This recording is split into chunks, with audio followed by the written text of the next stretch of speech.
Halo, selamat siang Bapak Ibu. Apakah terdengar suara saya? Ya, terdengar Pak. Ya, Bu Dewi sudah datang.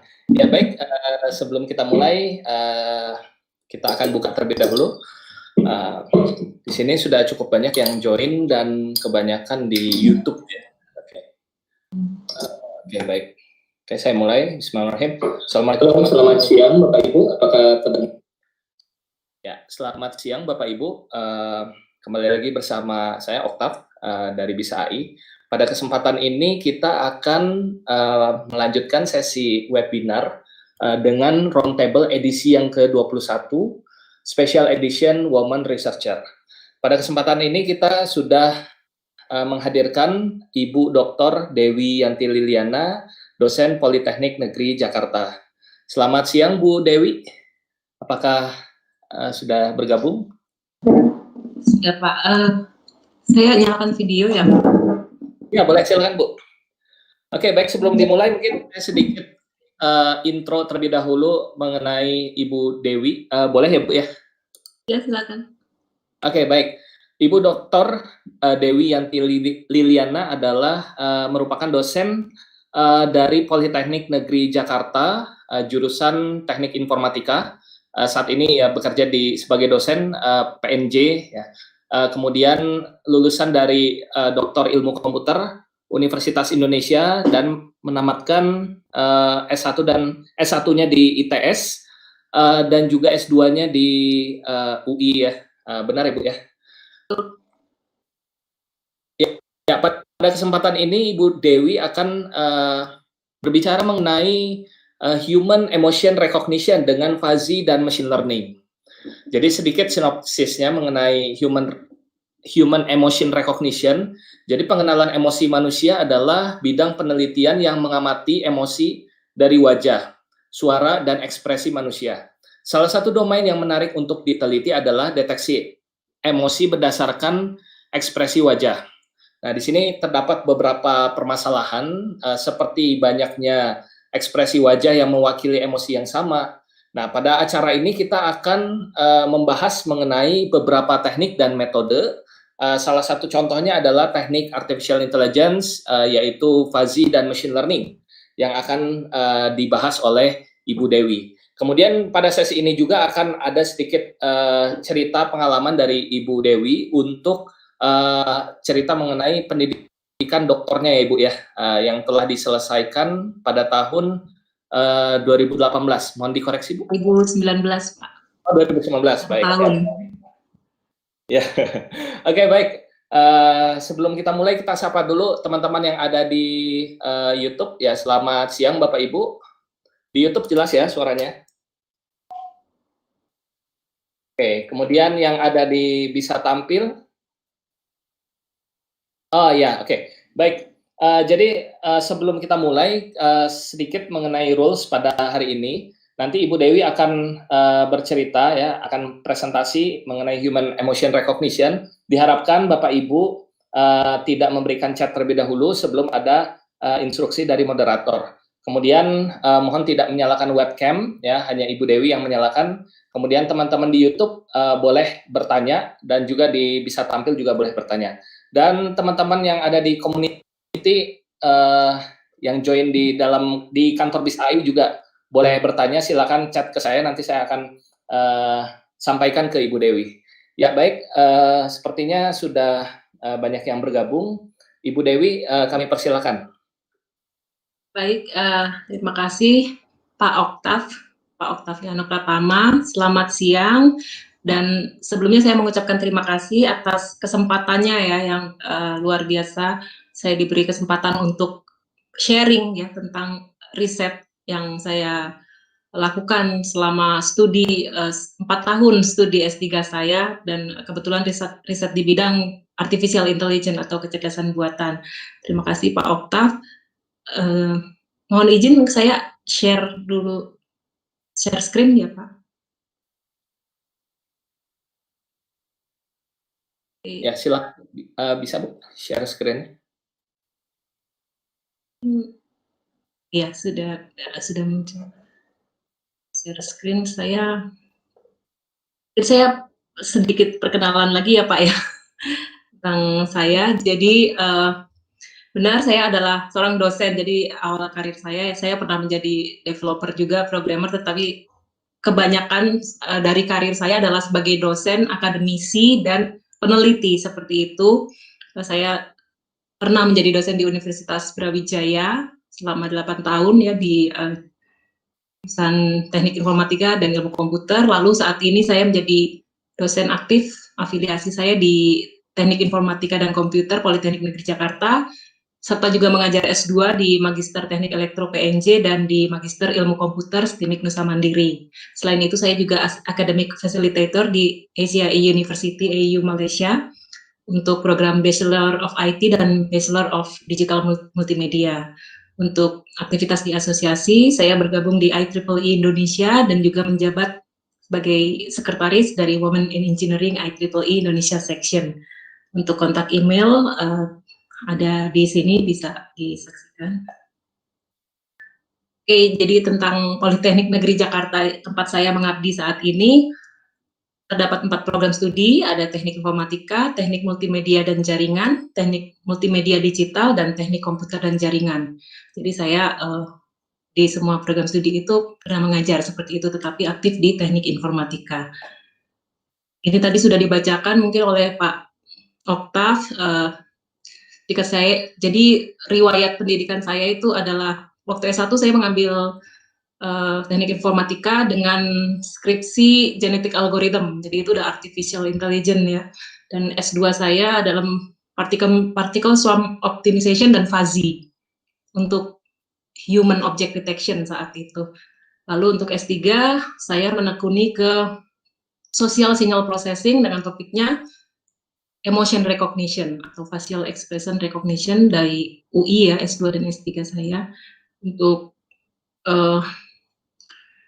kebetulan spesialis beasiswa ini, spesialis beasiswa karena S1, S2, S3 saya disponsori, disupport oleh lembaga-lembaga penyedia beasiswa seperti itu. Kemudian beberapa awards, jadi di dalam proses itu juga memperoleh awards di setiap tahapnya yang bisa disaksikan di sini. Selanjutnya, untuk riset interest, jadi topik riset saya kebanyakan adalah di computer vision, tapi tidak terbatas ya, jadi secara general adalah ke machine learning, pattern recognition, artificial intelligence, dan lain-lain. Saya juga mengajar topik-topik itu di Politeknik Negeri Jakarta. Untuk publikasi, ini sedikit yang saya ambil kemarin di Google Scholar seperti itu, jadi publikasi saya banyak ke bidang artificial intelligence dan machine learning. Mungkin itu sekilas tentang saya, lalu saya akan langsung share tentang research on human emotion using fuzzy and machine learning.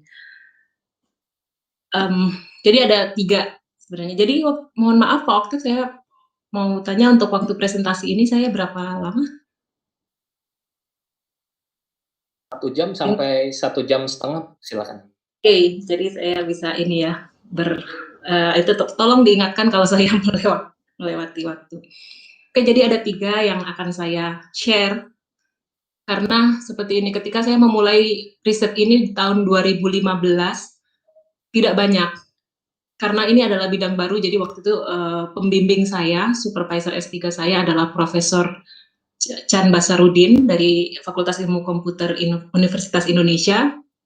Beliau men-challenge saya, apakah mau melakukan riset bersama beliau, yaitu tentang social signal processing. Saya tidak pernah dengar sebelumnya. Kalau signal processing saya sering mendengar ya istilah itu, tetapi kalau sosialnya ini apa seperti itu. Jadi social signal di sini adalah apa ya? Kalau kita dengar artificial intelligence itu udah sering. Sekarang ini kita semua hal berbau AI, game AI, aplikasi AI gitu ya. Bahkan Facebook yang tiap hari kita pakai pun bisa mengenali wajah seseorang itu juga pakai AI. Tetapi social signal processing ini adalah beyond ya, beyond yang lebih dari AI lagi, karena bukan lagi kecerdasan kognitif atau terbatas kecerdasan IQ, kepintaran saja, melainkan kecerdasan dalam berinteraksi sosial yang akan diajarkan kepada mesin atau robot seperti itu targetnya. Jadi waktu itu di challenge, nanti goalnya kita akan menghasilkan social robot seperti itu. Lalu ya karena tidak tahu apa-apa, tapi dengan berbekal computer vision ya saya menyanggupi sehingga saya mempelajari ini, emotion recognition ini. Lalu apa itu tadi ya, social intelligence in machine? Ini gini ya, karena teknologi ini terus berkembang. Artificial intelligence itu sendiri bukan diciptakan ya, idenya digagas di tahun 1950 kan oleh Bapak Alan Turing ya, Bapak AI itu menggagas bahwa 50 tahun ke depan itu nanti mesin atau komputer itu sudah memiliki kemampuan yang sama seperti manusia. Bahkan tidak bisa dibedakan lagi mana hasil pekerjaan mesin dan mana hasil pekerjaan manusia, seperti itu. Dan memang benar terbukti di tahun 2000 bahkan kurang ya, 80-an tuh John Holland dengan GA-nya, genetic algorithm ya, dan lain-lain, ya sudah masuk bahwa komputer ini bisa memiliki kecerdasan buatan. Apa itu kecerdasan buatan? Kecerdasan buatan adalah kecerdasan menyerupai kemampuan berpikir dan bertindak seperti manusia, tetapi yang diimitasi oleh komputer, seperti itu. Jadi nggak harus seperti bagaimana manusia berpikir, tetapi dicarilah algoritma komputer agar bisa menghasilkan tadi ya tindakan atau perbuatan yang seperti dilakukan. Kalau yang dilakukan manusia memerlukan kecerdasan seperti itu. Kemudian apa itu social intelligence? Nah, social intelligence ini adalah kecerdasan lain. Jadi dimensi kecerdasannya manusia itu banyak. Ada kecerdasan tadi kognitif IQ ya, kecerdasan yang kalau kita bilang untuk matematis, logis gitu. Selain itu kecerdasan ada multiple, ada kecerdasan sosial dalam berinteraksi dan mengenali emosi itu.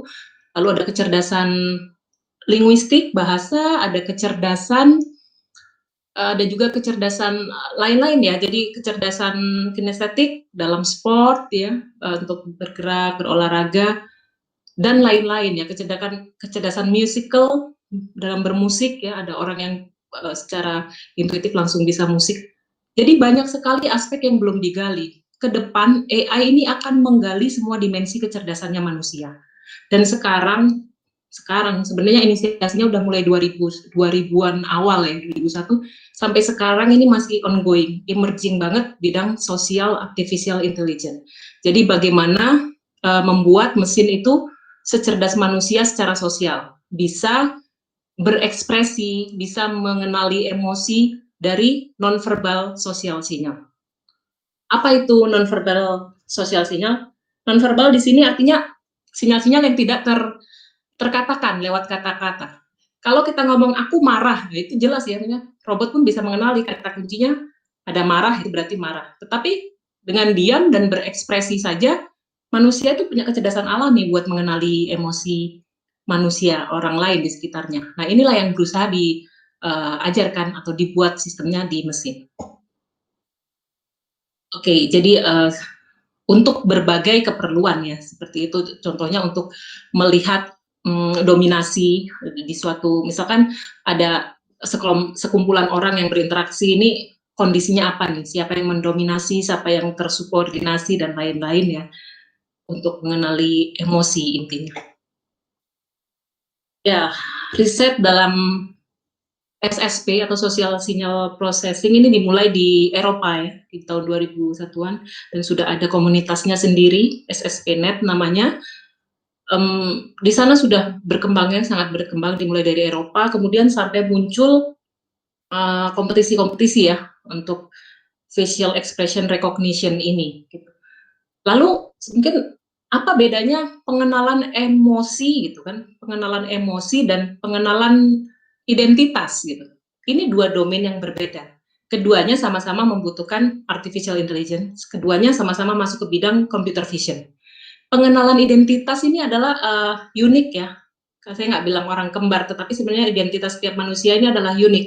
Ketika kita mendaftarkan ke enroll ya, ke aplikasi atau ke database, 10 macam varian wajah kita, nanti biasanya itu di smartphone langsung kenal ya, untuk membuka kuncinya itu lewat face recognition.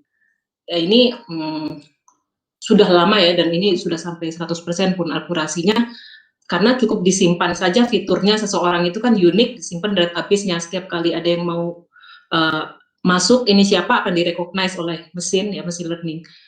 Dan itu adalah walaupun susah tetapi tidak kompleks. Sebenarnya pengenalan emosi jauh lebih kompleks. Apa kompleksitasnya? Karena emosi wajah ini ya, emosi pada ekspresi wajah ini pertama adalah bersifat universal. Artinya kalau orang senang di seluruh belahan dunia itu sama. Dan ini sudah berdasarkan penelitiannya psikolog ya, Ekman, namanya Paul Ekman, selama 40 tahun meneliti bahwa emotion is universal gitu. Marah pun sama. Artinya apa? Kompleksitasnya ini orang yang beragam-ragam bisa mengekspresikan ekspresi yang berbeda-beda, tetapi label atau dikenalinya sama ya, sama marah dengan sekian ratus variasinya harus dikenali sebagai emosi marah. Senang pun juga seperti itu variasinya. Jadi kompleksnya di situ. Data latihnya atau orang yang berekspresi ini bisa berbeda-beda, bermacam-macam suku bangsa, itu yang saya lakukan ya di eksperimen. Tetapi kelasnya itu yang disebut emosi dasar, ada 6 sebenarnya emosi dasar menurut psikolog. Itu ada senang, sedih, takut, marah, terkejut ya, dan jijik, disgust, seperti itu. Itu memang 6 emosi dasar yang universal seperti itu ya. Jadi seperti itu tadi. Dan implementasinya nanti untuk apa pengenalan emosi ini? Banyak ya. Contohnya untuk interaksi human computer interaction ya, dengan untuk berinteraksi dengan komputer. Artinya kita nggak perlu menyebutkan seperti apa rasanya, dari ekspresi wajah, salah satunya ekspresi atau gerakan tubuh maupun intonasi itu sudah ketahuan apa emosinya. Kemudian sudah ada aplikasinya itu untuk survei, jadi survei kepuasan pelanggan. Jadi begini, yang menarik, emosi ini jujur. Nanti saya akan bahas lebih lanjut. Emosi ini tidak bisa dimanipulasi. Ada yang namanya micro expression, ya. Itulah yang digunakan oleh para investigator untuk mengenali, mendeteksi seorang ini bohong atau tidak. Itu namanya micro expression. Kemunculannya hanya 0,2 detik dari adanya sebuah stimulus. Nah, itu yang ditangkap, yang berusaha ditangkap oleh mesin. Karena kata-kata ini bisa dimanipulasi gitu ya. Kita dengan nilai norma dan pantas tidak pantas itu bisa memanipulasi kata-kata, sedangkan emosi ini tidak bisa diregulasi istilahnya. Dan banyak ya di berbagai bidang lainnya, tadi selain di bidang commerce ya, untuk kepuasan itu pelanggan, misalnya melihat satu produk, nggak perlu ditanyain suka atau enggak, udah kelihatan dari ekspresi wajahnya. Marketing, di bidang education juga untuk mengetahui deteksi yang curang, mencontek, memperhatikan atau tidak siswanya, seperti itu. Oke, ini jadi social signal processing. Di sini ada istilah namanya social signal. Ya namanya sinyal itu ya tidak terlihat ya, sama juga kayak sinyal analog, diskrit. Tapi di sini yang lebih sulit adalah bagaimana menangkap sinyal-sinyal nonverbal tanpa kata-kata. Apa itu sinyal nonverbal? Di antaranya ada gesture, gerak tubuh, ada juga tadi ekspresi wajah ya, gerakan mata ya, isyarat mata, ada juga intonasi suara. Jadi di sini benar-benar nonverbal ya. Kalau misalnya kan sudah banyak juga riset pengenalan emosi pada status Twitter seperti itu ya, saya baca pengenalan emosi dari status Facebook. Itu sebenarnya kalau saya baca yang ditangkap adalah kata-kata kuncinya. Jadi kalau marah itu ada istilah-istilah apa gitu yang termasuk apa term-termnya marah. Kalau senang itu ada kumpulan istilahnya. Jadi masih ditangkap secara verbal itu. Sesuatu yang verbal ini kan enak terukur, ada wujudnya gitu. Sedangkan non-verbal ini lebih sulit. Lebih sulit ya kalau bagaimana mengkuantisasi emosi, seperti itulah gitu. Jadi saya harus mengukur kalau marah ini komponen wajahnya bagaimana gitu ya, mata, mulut, hidung, dan lain-lain. Itulah kesulitannya, karena seperti tadi, kalau pengenalan suara ya, pengenalan suara kan kita bisa bercakap-cakap seperti sama Google gitu ya, kita bisa bercakap-cakap dan dia memahami perkataan kita, karena itu ada kata-kata verbal yang dikenali. Tetapi bagaimana dengan pengenalan intonasi? Jadi nada takut, nada marah ya, itulah sosial sinyal ya, pada suara itu intonasi, sosial sinyalnya.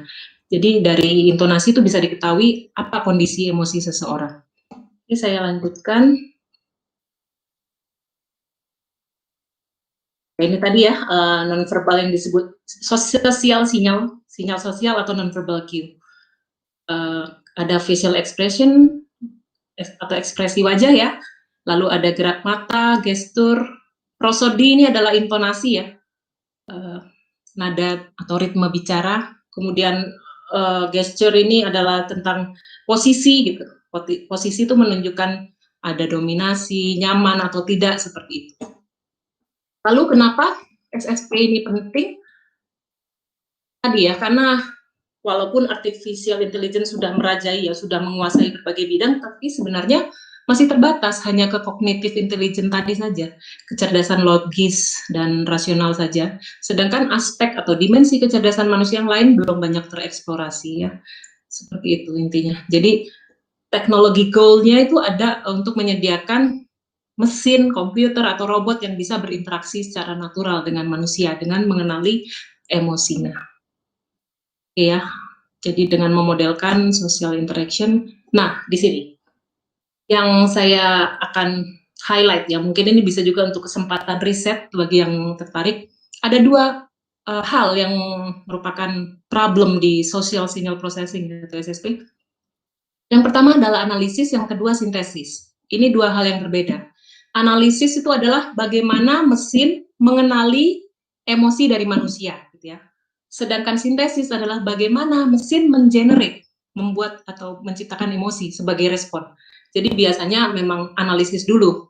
Analisis itu ya untuk mengenali seorang lawan bicara dari manusia ini memiliki emosi apa, sedangkan sintesis adalah merespon, menciptakan respon emosi apa yang harus ditampilkan oleh mesin sebagai respon dari emosi yang diberikan manusia.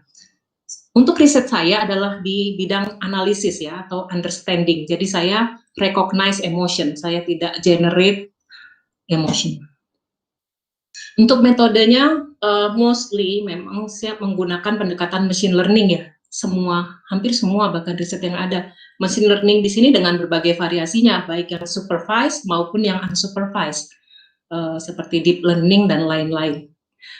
Lalu inilah di awal riset saya ya, tentunya saya memulai kan 4 tahun itu, awalnya saya mulai dari yang konvensional dulu. Machine learningnya adalah menggunakan machine learning yang classifier based gitu ya, jadi mengenali ini emosinya apa, kelasnya apa.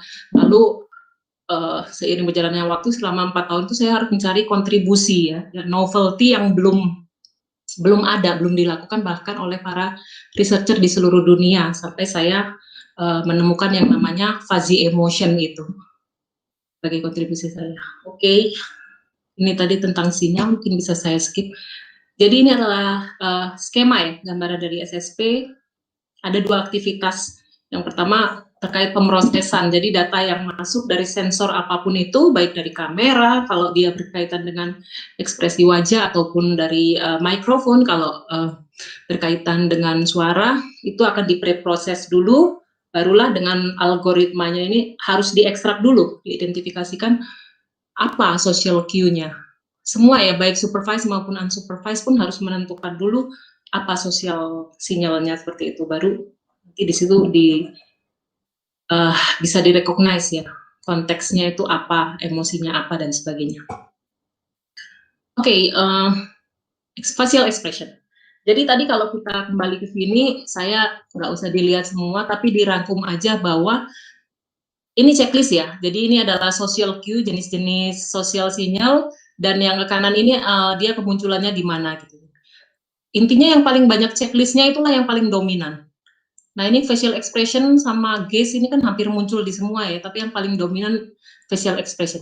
Kesimpulannya apa? Bahwa untuk mengenali sosial sinyal ya, bahwa untuk mengenali emosi, sosial sinyal yang paling dominan adalah facial expression. Dan itu adalah dari riset ya, dikatakan 55% informasi, kan lebih ya, lebih. Kalau 55% itu dari facial expression aja. Kalau dari sosial sinyal yang lain itu bisa sampai 70%. Informasi itu berasal dari sinyal nonverbal. Artinya apa yang dikatakan sama apa yang ditampilkan itu lebih valid apa yang ditampilkan. Ya, itulah kekuatan sosial sinyal ya. Oke, sekarang saya mau masuk ke riset saya. Di awal, sama seperti peneliti-peneliti lain, saya memulai dari basic emotion. Begini, jadi ini belum masuk ke yang kompleks dulu ya. Tetapi memang ini dari psikolog ya, dasarnya dari Paul Ekman tadi yang mengklasifikasikan ada 8, kalau masuk netral ya, atau 6 yang banyak diakui digunakan itu 6 emosi dasar selain kontem ya. Kontem ini ketujuh. Emosi dasar manusia yang bersifat universal, itu dari bukunya Paul Ekman. Beliau melakukan penelitian hampir di seluruh dunia ya, 40 tahun itu, dan bahkan yang terkenal tuh sampai ke Papua. Di Papua sana beliau datang ke komunitas yang tidak tersentuh ya, terisolir, nggak ada televisi, nggak ada surat kabar, nggak ada interaksi dengan dunia luar. Di situ dites bahwa memang benar emosi itu ya universal, bahkan ke komunitas yang terisolir pun emosi ada 6 kelas ini, seperti itu ya, 6 atau 7 yang disebut sebagai basic emotion. Itu dari Ekman. Nah, itulah yang dijadikan dasar oleh para peneliti computer science maupun ya di bidang artificial intelligence untuk mengklasifikasikan bahwa emosi itu ada 6 kelas emosi dasar. Seperti itu. Jadi berdasarkan asumsi Ekman tadi dan gini, itu kan tadi tidak mudah ya tentang social signal ekstraksi fiturnya ya, sehingga untuk menyederhanakan algoritmanya juga ya agar bisa dilakukan klasifikasi terhadap emosi dasar.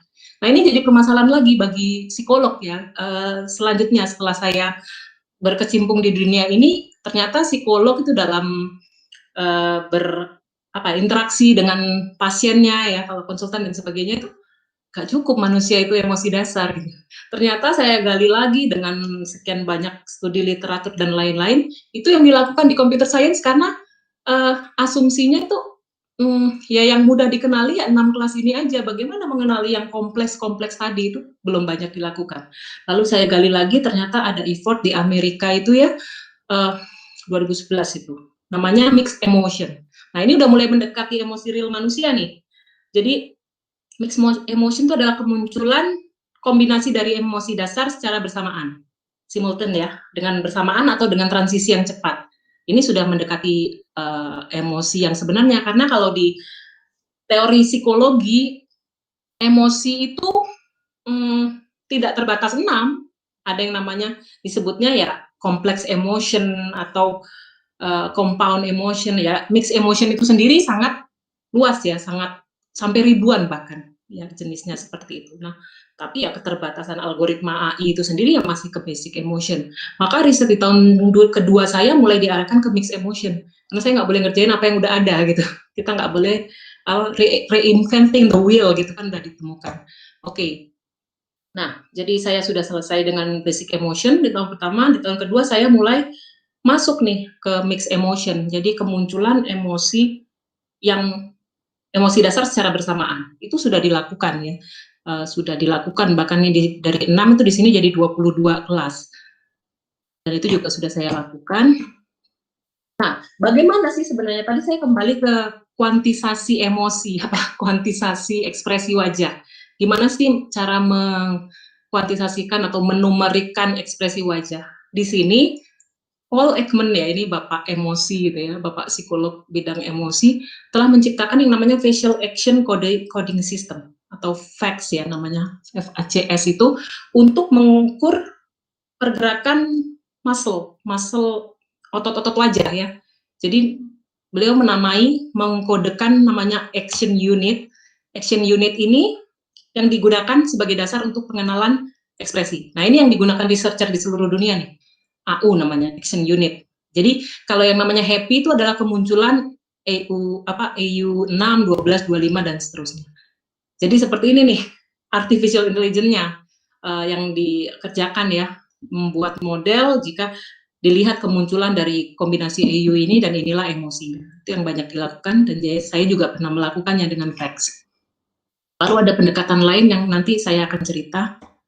Oke, jadi bagi yang tertarik untuk mempelajari atau membangun model facial expression analysis, di sini ada 3 sebenarnya tahapannya.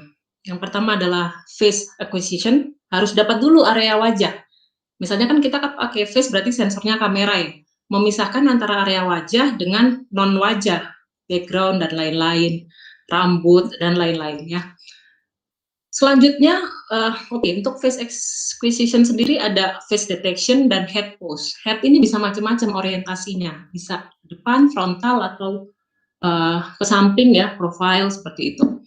Lalu yang kedua langkahnya adalah fitur extraction. Fitur extraction ini, nah terkait fitur, kalau baik ini yang pakai machine crafted ya, kalau deep learning itu kan machine crafted fitur maupun yang handcrafted fitur oleh manusia ya. Intinya itu ada fitur tuh geometrik dan fitur appearance. Ini image processing banget. Kalau geometrik berkaitan dengan bentuk, bahwa alis tuh bentuknya seperti oval ya. Jadi seperti itu intuisinya ya, saya menemukan alis mata itu bentuknya seperti oval, mulut pun seperti itu. Kalau appearance ini lebih ke tekstur ya, dan lain-lain. Nah, baru berikutnya expression recognition. Expression recognition sendiri juga dibagi menjadi dua. Ada yang frame based. Frame based ini statis aja. Satu gambar dikenali ekspresinya. Jadi kalau ada satu video gitu diambil di detik keberapa, oke, itu ekspresinya. Lalu ada yang time series ya, temporal atau disebut sequence. Jadi ternyata di ilmu psikologi itu nggak bisa kita ngenalin wajah cuma dari foto, ekspresi wajah cuma dari foto. Ini jadi saya bisa bicara gini karena ya namanya saya mendalami riset ini, sehingga saya pun harus mengambil kuliah teori emosi dasar. Saya sit-in 1 semester di Fakultas Psikologi Universitas Indonesia saat itu, kuliah bareng anak S1 untuk belajar teori emosi ini, mulai biologisnya, kimiawinya, sampai implementasinya. Jadi ternyata psikolog itu dalam menentukan ini orang ini emosinya apa itu nggak bisa dari satu foto statis saja, karena ada yang namanya konteks ya, arousal. Jadi untuk bangkitnya emosi itu harus ada stimulus dulu, baru reaksinya dalam waktu cepat itu apa. Intinya ada sequence potongan-potongan gambar dulu baru bisa diidentifikasi. Manusia melakukannya seperti itu. Sedangkan yang selama ini dilakukan oleh para ahli artificial intelligence ya, komputer ya, cuma ada satu gambar dikenali apa gitu aja. Seperti itu. Tadi kaitannya frame sama sequence. Oke ya, ini contoh saja. Oke, ini juga framework yang saya gunakan untuk ekstraksi fitur. Namanya Active Appearance Model.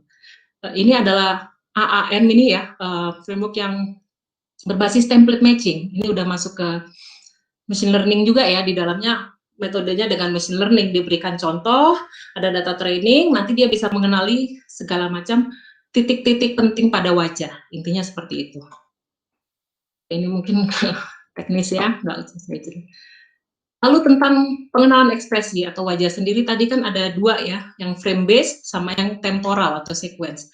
Untuk yang frame based, ya bisa pakai classifier statis seperti NPC, naive Bayes ya, support vector machine, atau dengan deep learning, convolutional neural network, dan kawan-kawan untuk classifier statis. Sedangkan untuk temporal classifier, nggak bisa kita pakai yang statis, kita harus pakai classifier yang bekerja untuk time series.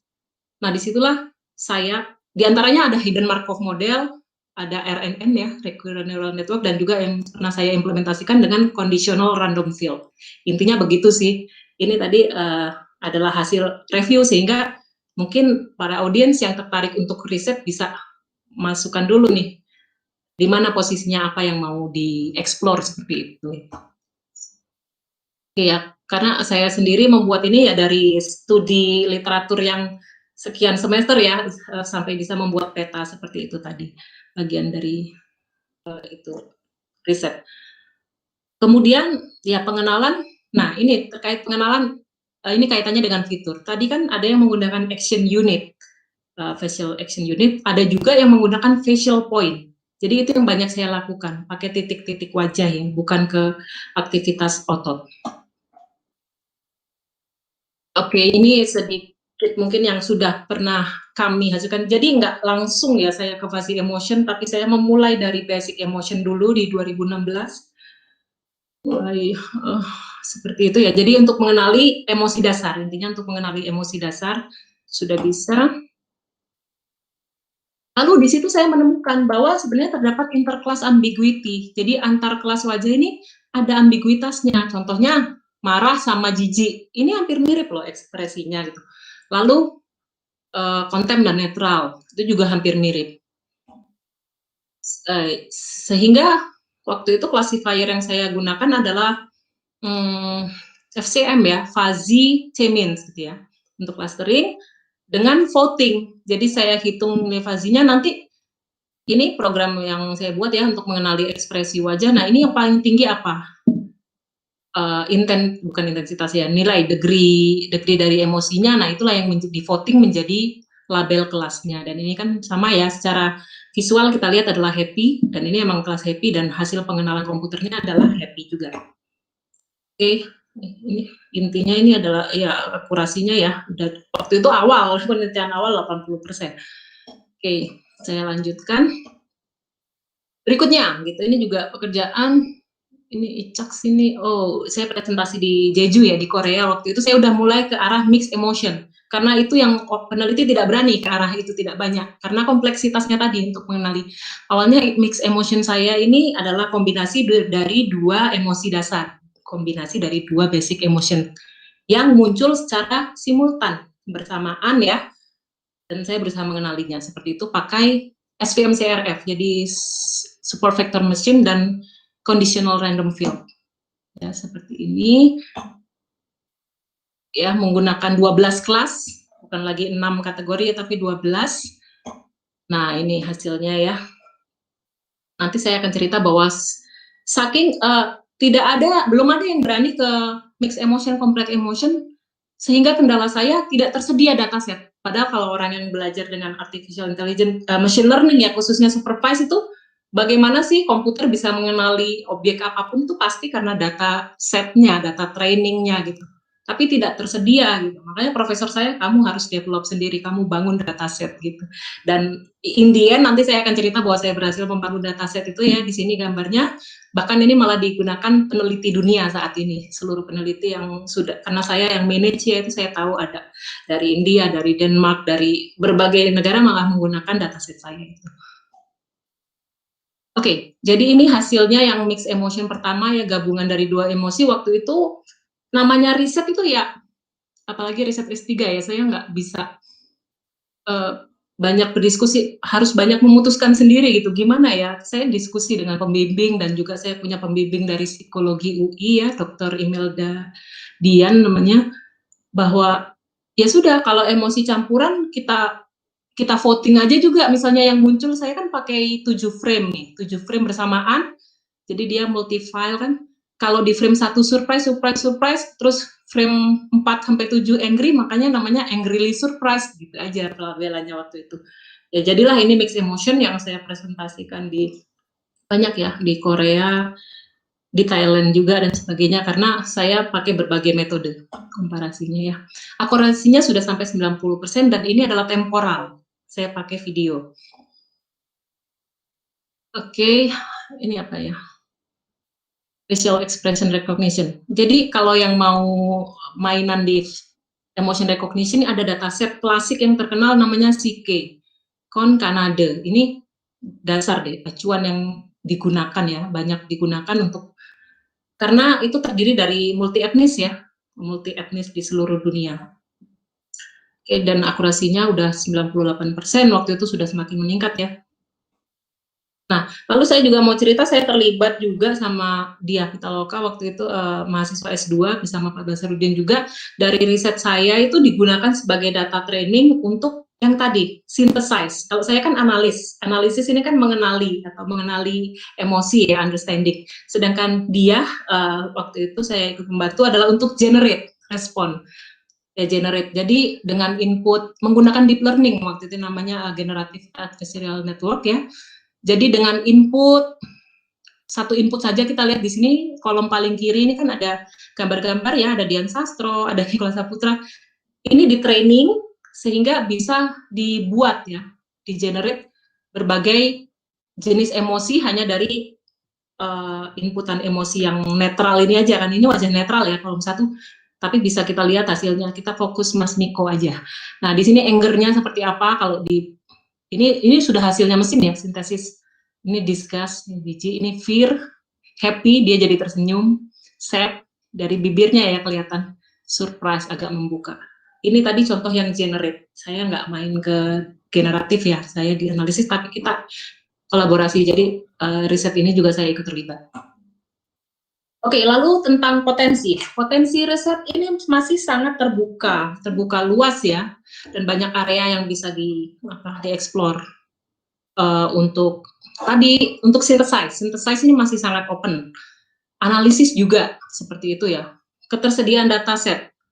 Kunci dari keberhasilan machine learning itu adanya dataset. Baik itu apapun metodenya ya, karena kan kita harus mengajari, namanya machine learning itu dia mesin belajar dari data yang sudah dilatihkan, seperti itu. Seperti itu ya.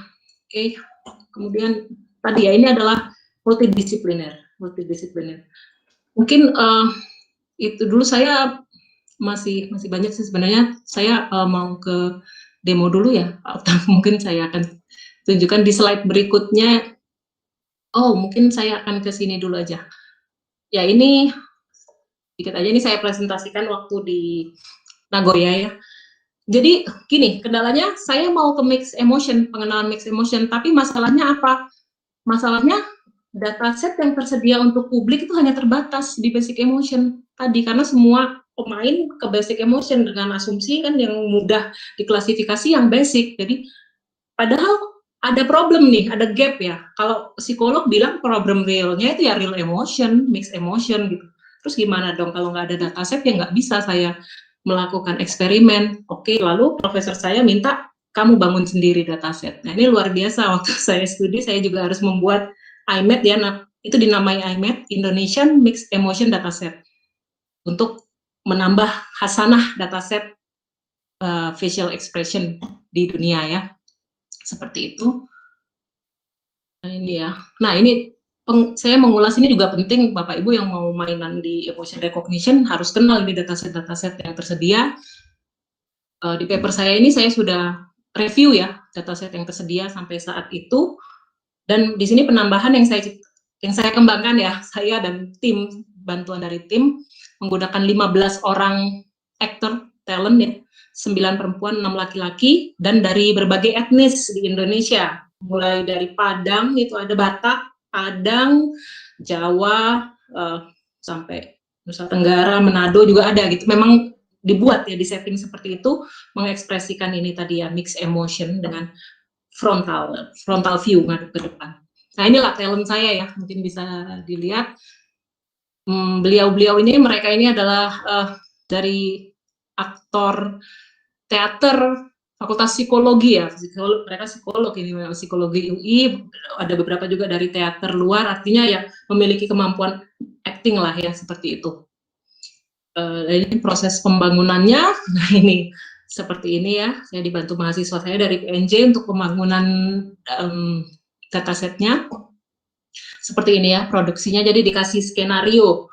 Namanya emosi itu harus dibangkitkan dari stimulus, karena susah, yang aktor aja udah susah berekspresi sendiri, jadi ya kita buat skenario waktu itu ya, membangkitkannya. Nah, ini lalu dihasilkan kelas ini ya, kelas emosi Wuhan, 18 emosi campuran ya. Ini ada yang sebelah kiri itu keterangan labelnya. Oke, lalu itu bangun dataset tuh nggak mudah. Kalau cuma foto-foto talent, oke, sudah ya gampang. Tetapi saya untuk menjadi dataset yang bisa diterima ini harus divalidasi. Itulah kesulitannya. Harus divalidasi oleh pakar, tidak bisa oleh saya sendiri. Maka saat itu ini datasetnya divalidasi oleh 12 psikolog dari Fakultas Psikologi UI. Bayangkan ya kompleksitasnya saat itu harus mengerjakan ini sendiri seperti itu. Lalu melalui kuesioner divalidasi, dan ini hasilnya ya, ini hasil pengenalannya, bisa diterima ya secara statistik, itu bisa diterima, valid, itu dataset yang saya hasilkan. Oke, dataset itu tersedia di URL ini ya, free, open access, cuma ada persyaratannya yang silakan dibaca, ada term and conditionnya di situ, karena ini adalah untuk keperluan akademis ya, penelitian, itu gratis.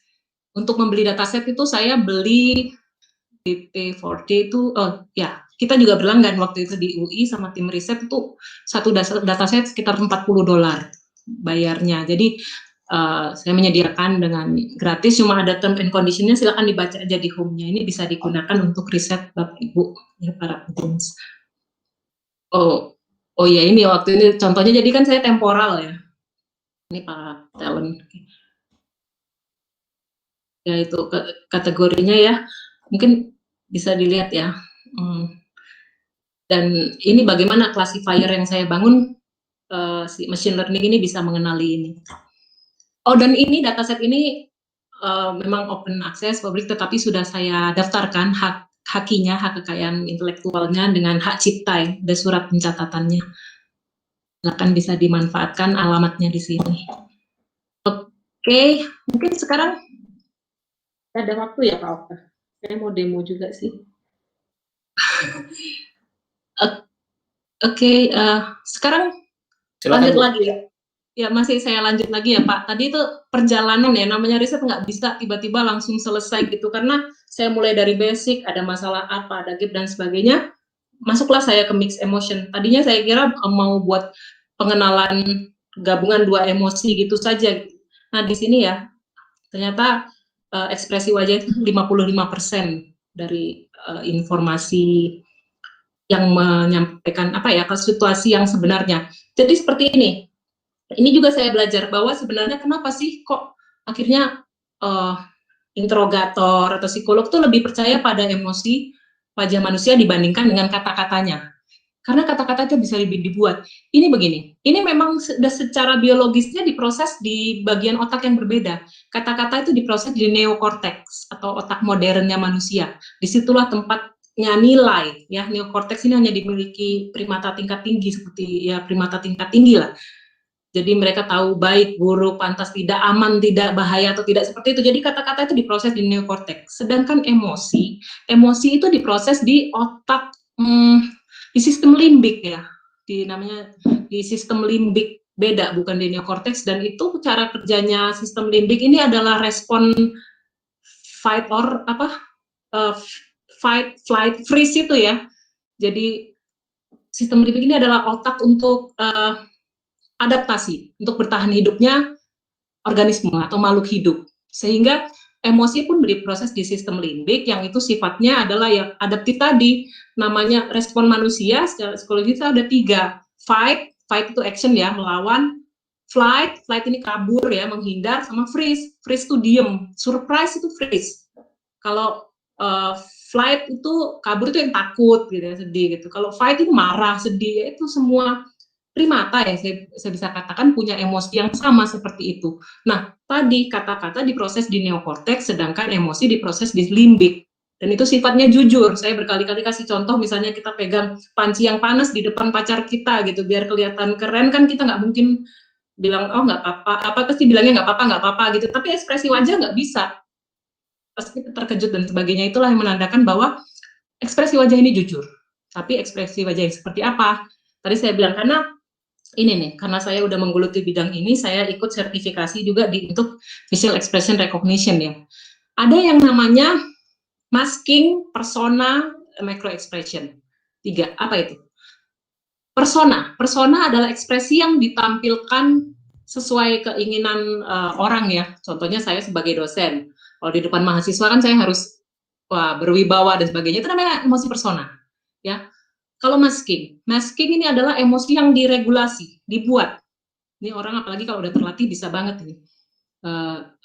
Ya di masking pakai topeng gitu ya, seperti Joker gitu ya. Jadi emosinya itu dibuat-buat, itu bisa.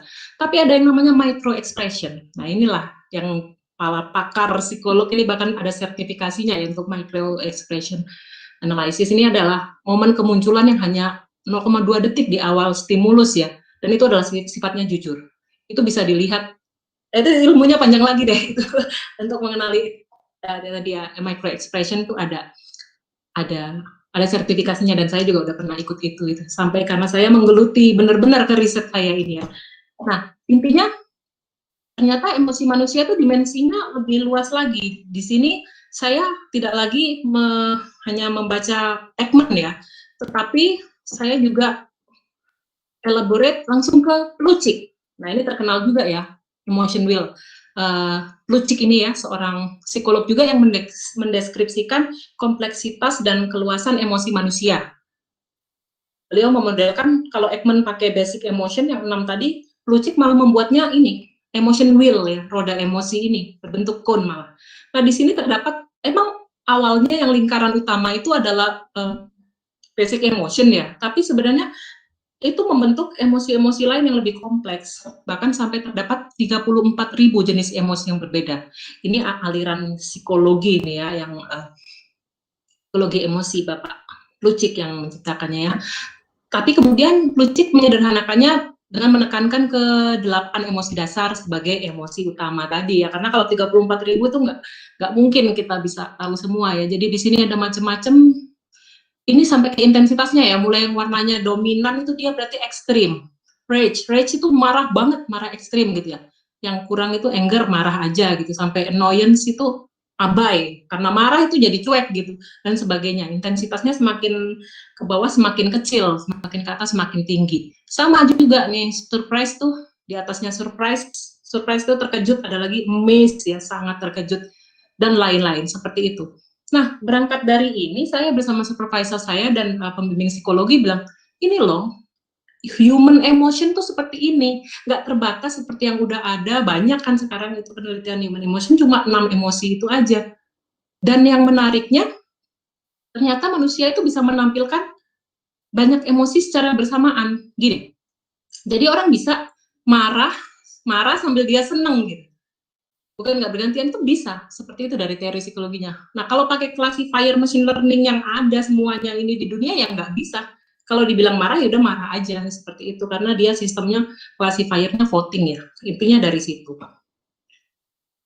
Kemudian dari situ saya mengusulkan yang namanya, fuzzy emotion. Nah, ini jalannya riset saya selama 4 tahun, dimulai dari basic emotion, lompat ke mixed emotion, ke fuzzy emotion. Nah, ini dari karena ini multidisipliner ya, dari problem base-nya sendiri itu tadi ya, di bidang psikologi kan. Lalu saya harus bawa ke ilmu komputernya. Bagaimana di ilmu komputernya gitu? Kalau basic emotion ini analoginya Cripps logic. Apa itu Cripps logic? Ya logika 01 ya. Marah, tidak marah. Sedih, tidak sedih. 01. Jadi kayak saklar aja, on off gitu. Sedangkan mixed emotion bagaimana? Mixed emotion tuh kami sebut multi value logic. Dia masih logic juga, multi value atau apa? Artinya tidak hanya 01 nilainya, dia bisa 0, 1, 2, atau 3 gitu ya. Kan mixed emotion gabungan dari 2 emosi, jadi bisa kemunculannya tidak hanya 01, tetapi bisa 0, 1, 2, 3, dan sebagainya. Lalu mixed emotion tadi kan cuma bisa 2 emosi, padahal aktualnya emosi natural manusia itu bisa mengandung berbagai emosi ya. Realnya seperti itu. Maka saya extended lagi dengan konsep yang saya bukan saya, artinya saya dan pembimbing saya mengusulkan, dan ini tadi yang baru pertama di dunia itu namanya fuzzy emotion. Apa itu? Fuzzy emotion ini adalah emosi natural manusia yang dikenali, yang diimplementasikan melalui kecerdasan buatan menggunakan konsep fuzzy logic. Fuzzy logic ini adalah kemunculan beberapa emosi secara simultan. Simultan itu bersamaan ya, dengan intensitas yang bisa beragam-agam. Nggak terbatas hanya 2. Yang menariknya dengan fuzzy emotion ini, kalau mixed emotion kan terbatas 2. Itu saja, itu tidak bisa lebih. Fuzzy emotion ini sangat mungkin misalnya ada intensitas ke 6-6-nya, atau bahkan kalau yang emosinya dominan cuma 1, ya 1 aja menjadi basic emotion. Jadi sebenarnya basic emotion, mixed emotion semua terangkum di fuzzy emotion ini. Itu usulan saya. Oke, ini arsitekturnya seperti ini ya. Kenapa disebut framework? Karena itu sebenarnya kompleks gitu ya. Saya harus melakukan kompleks sekali gitu, mulai dari ekstraksi. Intinya saya berbasis facial point dan facial component sampai bisa mengenali fuzzy emotion.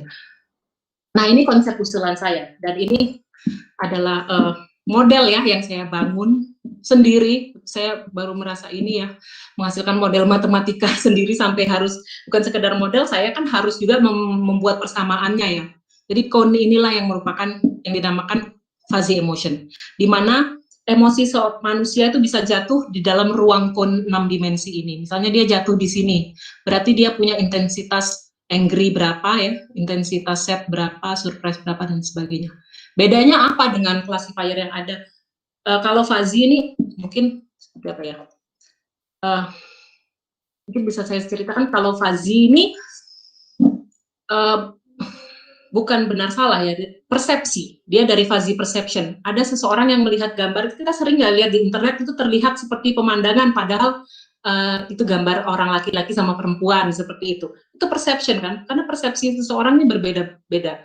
Fuzzy perception pun seperti itu. Jadi tidak ada benar salah, tetapi dia continue ya, logika yang continue dalam rentang 01 itu. Demikian juga untuk emosi. Intinya seperti itu ya. Jadi saya modelkan sebagai graf dan vektor. Jadi emosi manusia secara matematis digambarkan sebagai vektor ini, vektor di ruang 6 dimensi, di mana misalnya saya punya vektor ini, nilai intensitas, kalau yang dimensi pertama itu adalah angry ya, misalnya di sini angry, ini disgust, fear, happy, sad, surprise. Gitu. Berarti inilah nilai fuzzy emotion itu digambarkan, berarti ini yang dominan adalah disgust, tapi dia ada angry-nya, gitu. Nggak di voting. Dan kalau classifier yang ada itu pasti semua saya udah pernah melakukan ya, ini di sum ke satu, di total pasti satu, karena probabilitas basisnya kalau classifier klasik gitu. Sedangkan ini tuh nggak harus di total satu, karena masing-masing adalah fuzzy, dia punya rentang 0 sampai 1 sendiri ya di setiap intervalnya, dan ini ekspresi real. Intinya seperti itu, maaf kalau saya menjelaskannya, karena ini tadi ya disertasi saya berusaha menyederhanakan ya. Intinya fuzzy emotion itu pengenalannya ini adalah mengenali komponen wajah dulu, lalu mengenali emosinya, gitu, emosi fuzzy. Ya, ini teknis banget saya pakai geometrik, dan masing-masing ini bisa menghasilkan sampai 7 conference dan 4 jurnal ya, dengan berbagai metode. Nah, ini juga menarik ya, bagaimana saya mengekstraksi fitur komponen wajah. Paper ini saya presentasikan di ICAXIS dan jadi best paper juga waktu itu sama Pak Oktav juga di situ. Saya nggak nyangka. Jadi bagaimana sih bisa menangkap sinyal sosial gitu. Di sini saya dari komponen-komponen wajah ini kan saya kenalin facial detection ya. Kemudian saya harus ngenali ada yang namanya semantik ya. Semantik dan linguistik ini menarik banget karena gini, yang biasanya dilakukan oleh peneliti-peneliti. Jadi intinya profesor pembimbing saya ya selalu menekankan, kamu jangan melakukan yang udah dilakukan gitu, harus lebih gitu. Selama ini orang mengenali mata gitu aja. Nah, di sini saya juga menemukan bahwa saya bisa menciptakan linguistik mata. Apa itu? Linguistik komponen wajah itu adalah bukan hanya saya mengenali mata, tapi saya bisa menggambarkan kondisinya. Gitu. Linguistiknya bahasanya. Mata itu ada mata terbuka, mata tertutup, mata mengecil, mata normal gitu. Karena itulah yang dijadikan dasar Ekman dalam mengenali ekspresi wajah. Untungnya ya Ekman itu mempublikasikan di bukunya bahwa kalau yang marah itu bagaimana alisnya, bagaimana matanya, hidungnya itu semua ada. Dan saya ekstrak itu saya formulasikan jadi rumus matematik seperti ini yang intinya adalah rasio, lalu saya pakai eccentricity, ellipse kalau yang belajar matematika itu ya. Itu prosesnya seperti itu. Lalu ini untuk dataset. Mungkin kita akan lihat aja langsung. Saya siapkan video sih, tapi saya akan demokan program saya ya. Oke, saya bikinnya pakai MATLAB waktu itu. Mohon maaf, apa bisa dilihat ya Pak? Ini bisa kelihatan ya? Kelihatan, langsung, ya, saya contohkan aja waktu itu. Oh ya, saya kemarin iseng-iseng aja sih nyari. Nah ini yang terkenal lah ya. Beliau sangat ekspresif kan, Presiden Amerika ini. Kalau kita manusia gini loh, manusia itu kadang merasa ini kan kecil, semua juga tahu, anak kecil juga tahu dia lagi ngapain itu ya, marah apa. Saya bikinnya pakai MATLAB waktu itu. Itulah, itu sebenarnya kecerdasan emosi manusia, kecerdasan sosial, bisa mengenali ekspresi orang lain. Tapi bagaimana membuat mesin itu menjadi secerdas manusia untuk mengenali emosi yang kayaknya gampang aja, itu luar biasa susahnya gitu.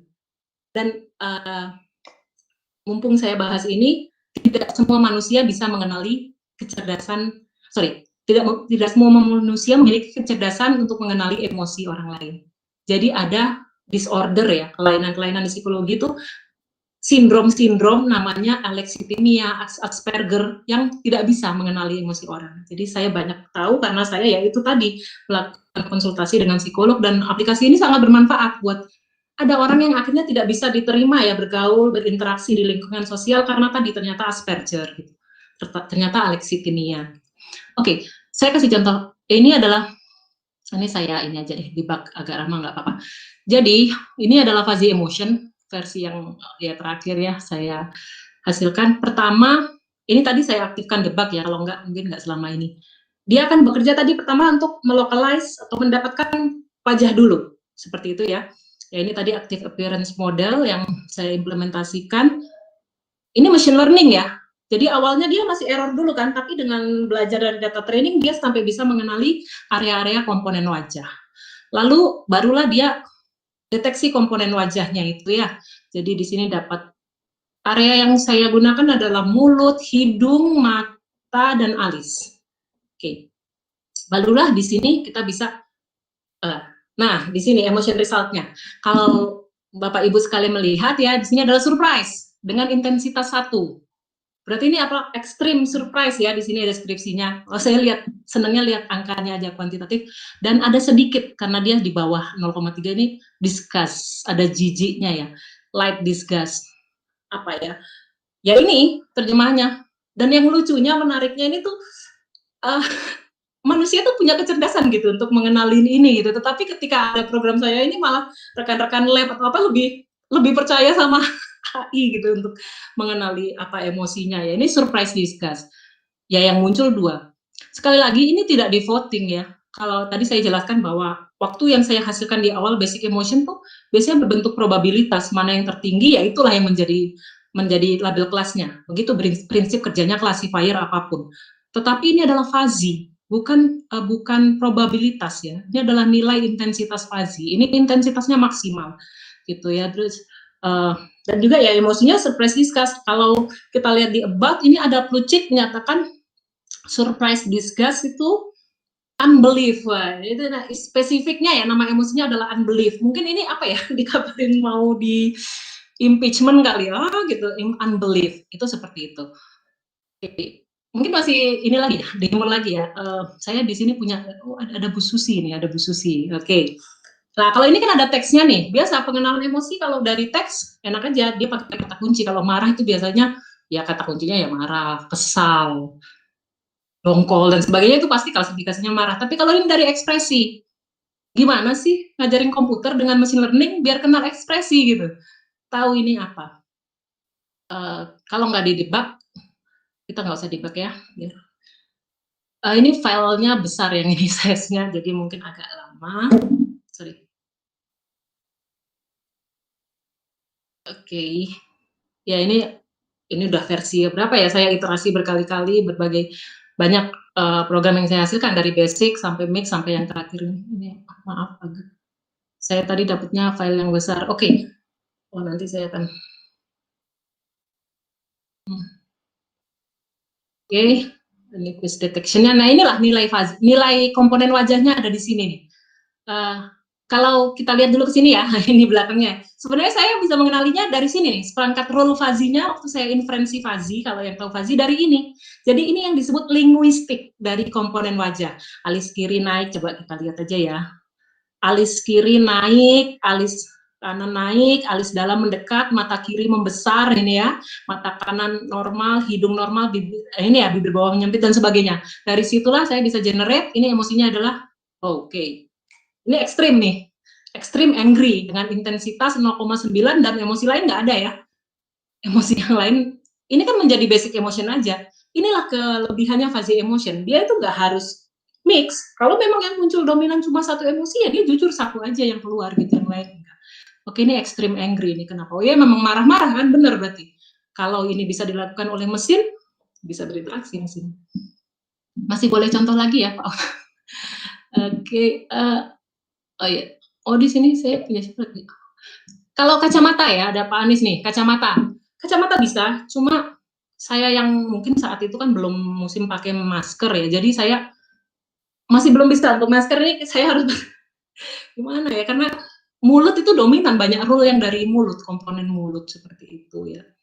Oke, seperti itu. Kalau ini kita pengen lihat yang dinamakan fuzzy emotion. Tadi kan Bu Susi nggak fuzzy ya, dia dominan.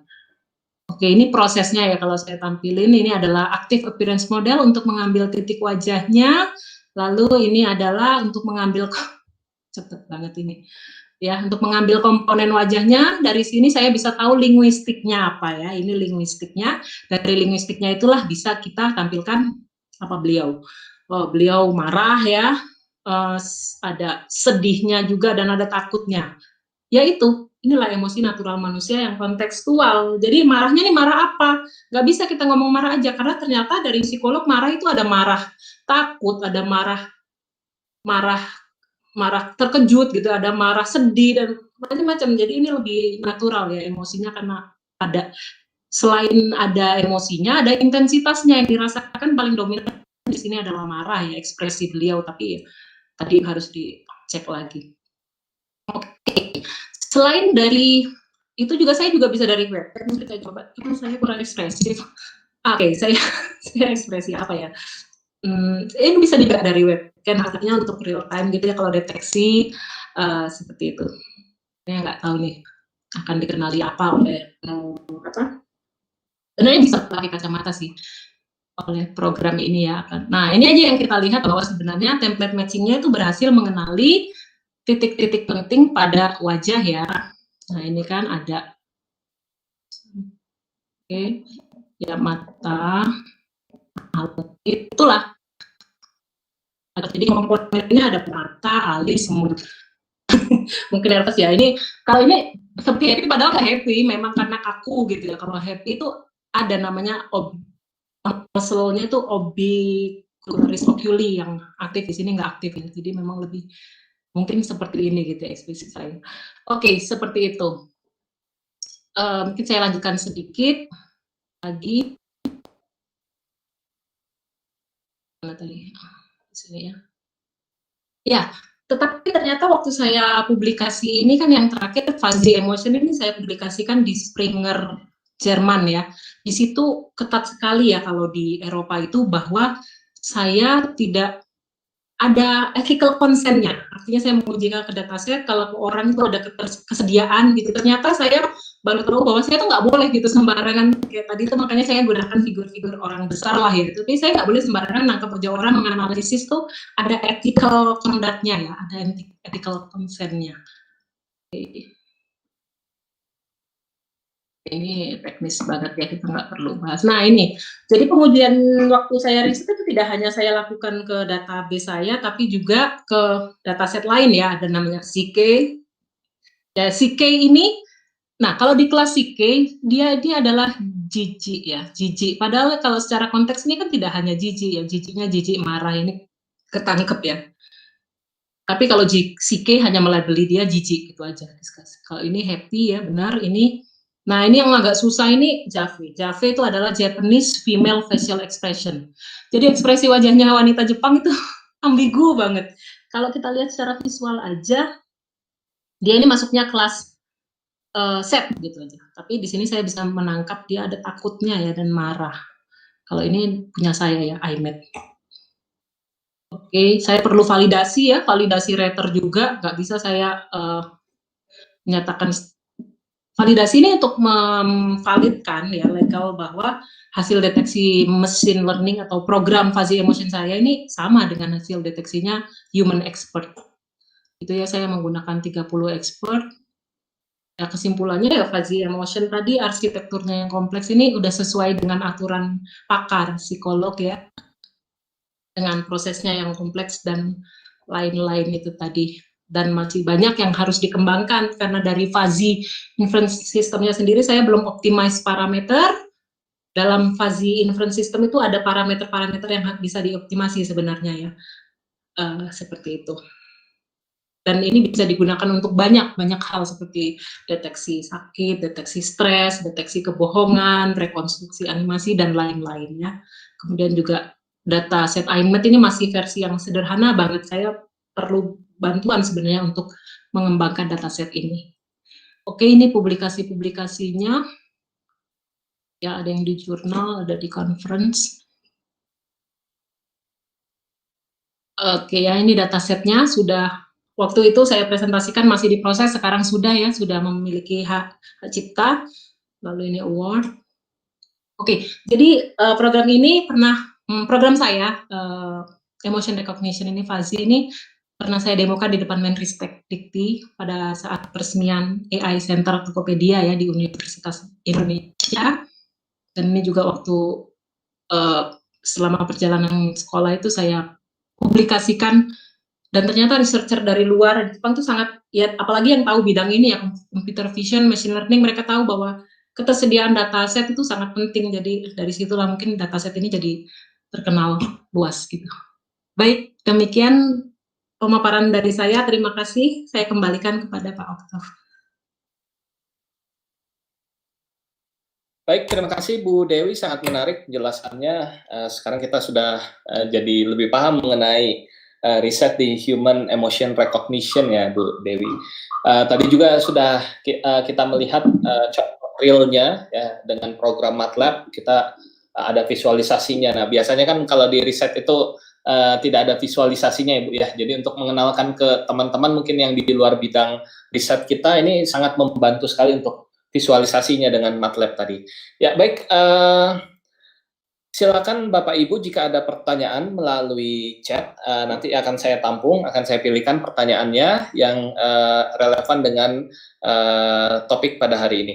Baik, sambil menunggu Bu Dewi, ini ada beberapa pertanyaan ya dari saya dan teman-teman yang ada di kantor.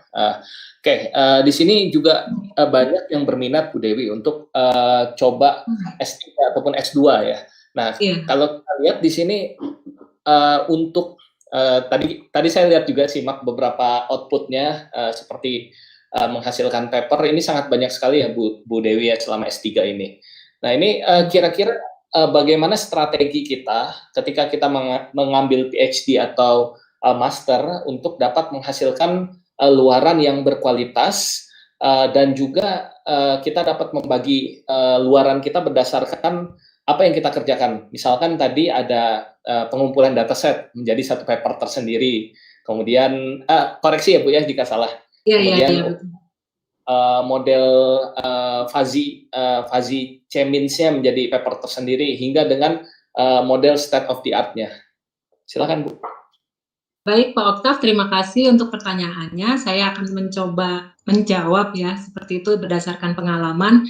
Yang pertama mungkin untuk kiat untuk master dulu ya, karena agak berbeda ini outcome yang diharapkan dari master dan dari doktor gitu. Kalau untuk yang berniat melanjutkan master, ini saran saya adalah ya ketika sudah bergabung gitu ya, masuk di suatu perguruan tinggi di program magisternya, saran saya adalah bergabunglah di lab riset. Itu saran saya. Kenapa demikian? Ini, jadi waktu saya dalam durasi mengerjakan saya lama, 4 tahun, artinya jatahnya S3 itu 8 semester dan saya habiskan sesuai jatah yang tersedia karena beasiswa juga. Oke, jadi waktu saya 8 semester di sana, saya sudah 3 angkat menemani, karena master ini bisa cuma 3 semester ya, sampai 5 semester, sampai 4 semester harusnya.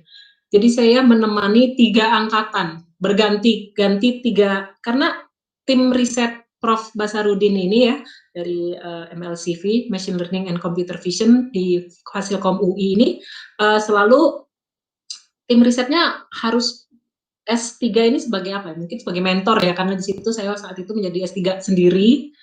Di tahun kedua baru bergabung lah itu Pak Asman, Pak Andi, dan lain-lainnya setelah saya. Dan saya diminta mencari apa ya, supervise ya. Saya diminta mungkin mendampingi ya sebagai mentor yang mahasiswa S2 dan juga S1 bahkan. Tapi tentunya S2 sampai S1 itu kan beda outcome-nya. Untuk S2, levelnya itu adalah kontribusi aja gitu. Mereka belum diminta untuk novelty ya, belum diminta novelty atau sampai kalau state of the art pasti semua sama. Kontribusi di sini dalam arti misalkan ada menghasilkan sesuatu ya, atau suatu topik yang itu sudah dilakukan atau bagian dari pekerjaan suatu tim, atau mungkin dilakukan peneliti lain, tapi bisa memberi kontribusi lebih di sini ya, ada kontribusi.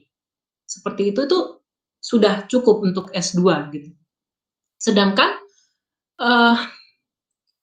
untuk S3 permintaannya ini lebih tinggi lagi, karena kita harus ada selain kontribusi ya pasti harus ada state of the art dan novelty-nya. Bahkan di laporan disertasi saya itu jadi satu bab sendiri itu. Novelty and contribution itu menjadi satu bab tulisan sendiri, sedangkan di S2 kan nggak perlu ya. Jadi sarannya yang untuk S2 tadi, kalau saya melihat tim saya yang bergabung ya di S2 ini, akhirnya sudah ada topik dan tinggal elaborate di situ, cari apa yang bisa dikontribusikan. Tadi itu publikasi yang saya tuliskan, yang saya hasilkan itu adalah yang saya aja, yang tulisan saya sebagai penulis pertama saja. Tetapi sebenarnya kalau publikasi bareng dengan rekan-rekan S2 itu ada lebih banyak lagi, karena setiap mahasiswa S2 di UI itu kan harus ini ya, publish paper ke conference seperti itu ya Pak Oktav. Jadi contohnya aja waktu saya di tahun pertama itu adalah masih sibuk dengan ekstraksi fitur untuk sistem saya. Dan saya sudah bisa pengenalan, tapi saya sedang bagian ekstraksi. Di situ saya ada 2 orang tim dari S2 yang bantu untuk explore ekstraksi fitur. Yang satu pakai shape, yang satu pakai geometrik. Sedangkan whole sistemnya, pengenalannya itu adalah sistem saya. Jadi mereka berdua memakai sistem saya waktu itu, Nuni dan dia. Yang satu explore bagaimana dengan fitur shape yang ada terus dimodifikasi, ditambahin teknik apa sedikit ya parameternya ditambah atau apa, itu sudah bisa menjadi tesis sendiri. Jadi itu enaknya bergabung dengan riset yang udah eksis, apalagi riset yang udah ada S3-nya gitu ya. Karena yang lead biasanya S3. Lalu yang Nuni ini menambahkan, kalau Desi yang shape, yang Nuni yang geometrik, fitur geometrik. Jadi kayak keunggulannya, keuntungannya mereka pakai sistem saya yang sudah saya bangun di sebelumnya gitu. Jadi nggak develop from zero, ya pakai saja program yang sudah ada, tinggal ganti fiturnya. Lalu dibandingkan dengan pekerjaan saya yang cuma fitur biasa dan modifikasi, kontribusi. Sudah, itu menjadi tesis. Di tahun berikutnya pun seperti itu gitu ya, dengan tim S2 berikutnya itu ya, SP, ada B dan lain-lain, itu juga seperti itu. Itu enaknya kalau S2 bergabung dengan cari yang ada S3 sedang riset yang skalanya bisa di sub gitu ya, disubkan dibantu. Kalau untuk S3 ini, oh ya berarti saya harus meralat ya. Tadi sebenarnya saya ralat bahwa machine learning itu punya 3 learning ya. 3 jenis learning. Ya memang yang terkenal kan supervised sama unsupervised. Kalau supervised ini yang ada data trainingnya, yang unsupervised tanpa data training. Dan ada satu lagi reinforcement. Mungkin sekolah S3 saya itu seperti reinforcement learning deh. Reinforcement learning ini begini. Menariknya itu dia tahu tujuannya ya, goalnya saya harus lulus S3. Tapi untuk sampai kemana, ke sana nggak tahu gimana caranya untuk sampai ke sana. Saya tidak pernah ada yang tahu. Kalau misalnya saya dengar ya dari senior atau baca-baca, itu adalah jalan mereka gitu. Itu bukan jalan yang saya jalani. Itu waktu diimplementasikan kasus saya, permintaannya beda dari supervisor, tantangannya juga beda. Makanya saya sebut reinforcement. Kenapa? Reinforcement ini menariknya gini. Dia nggak tahu harus berbuat apa, tapi dia tahu goalnya. Sehingga dia random aja. Namanya machine learning itu kan making error. Karena apa ya? Gini, menarik banget itu. Making error is the oldest way to learn gitu. Itu cara paling lama belajar itu ya buat error. Karena bukan errornya. Di sini ketika kita tahu errornya berapa, kita iterasi berikutnya itu berharap kita bisa reduce error. Errornya dikurangi. Dan itu yang dilakukan machine learning selama ratusan iterasi gitu ya, n buah iterasi. Sehingga diharapkan ke iterasi ke n ini udah konvergen. Errornya udah sangat minimal, mengecil bahkan sampai zero. Ya itulah yang saya lakukan. Jadi ya saya nyemplung aja, bikin error, banyak error, tapi saya iterasi. Jadi bahkan setiap hari pun hanya satu progres, satu ketikan itu aja udah saya hargai gitu ya. Karena ternyata tidak ada yang tahu jalannya sampai ke goal gitu. Goalnya sama, lulus S3 gitu, tapi ternyata pathway-nya tiap orang beda, seperti itu. Tapi tips praktisnya yang pertama itu adalah, ada masa di mana waktu itu saya itu harus nge-literatur review. Kenapa saya bisa cerita sampai sekomprehensif tadi ya, kan saya udah sharing bahwa saya harus 1 semester kuliah di psikologi, teori emosi dasar sama S1. Itu saya jalani, yang namanya perintah. Kita kan harus nurut aja ya, kopral ibaratnya, jenderalnya bilang apa ya harus mau gitu. Terus yang kedua total, literatur review yang saya lakukan itu adalah untuk 150-an paper jurnal ya, jurnal conference, bisa dibayangkan, mungkin tahu membaca satu aja pusing gitu. sama, saya juga baca 1 pusing, 100 juga sama pusingnya kok, nggak ada intensitasnya yang lebih banyak. Sampai saya bisa membuat konstruksi tadi ya, peta-peta itu kan saya menciptakan sendiri karena tadi ya hasil mind mapping, sampai saya belajar bahwa enough gitu. Karena tadi bahwa S3 ini saya bilang ya, S3 itu harus ada keterbaruan. Keterbaruan ya yang beda. Kalau tadi S2 kontribusi, kata kuncinya, S3 adalah keterbaruan. Nah, untuk mendapatkan keterbaruan ini ternyata nggak bisa kalau kita masih berpegang ke paper yang ada. Ini tips dari saya ya, saya nggak tahu apakah applicable buat yang lain.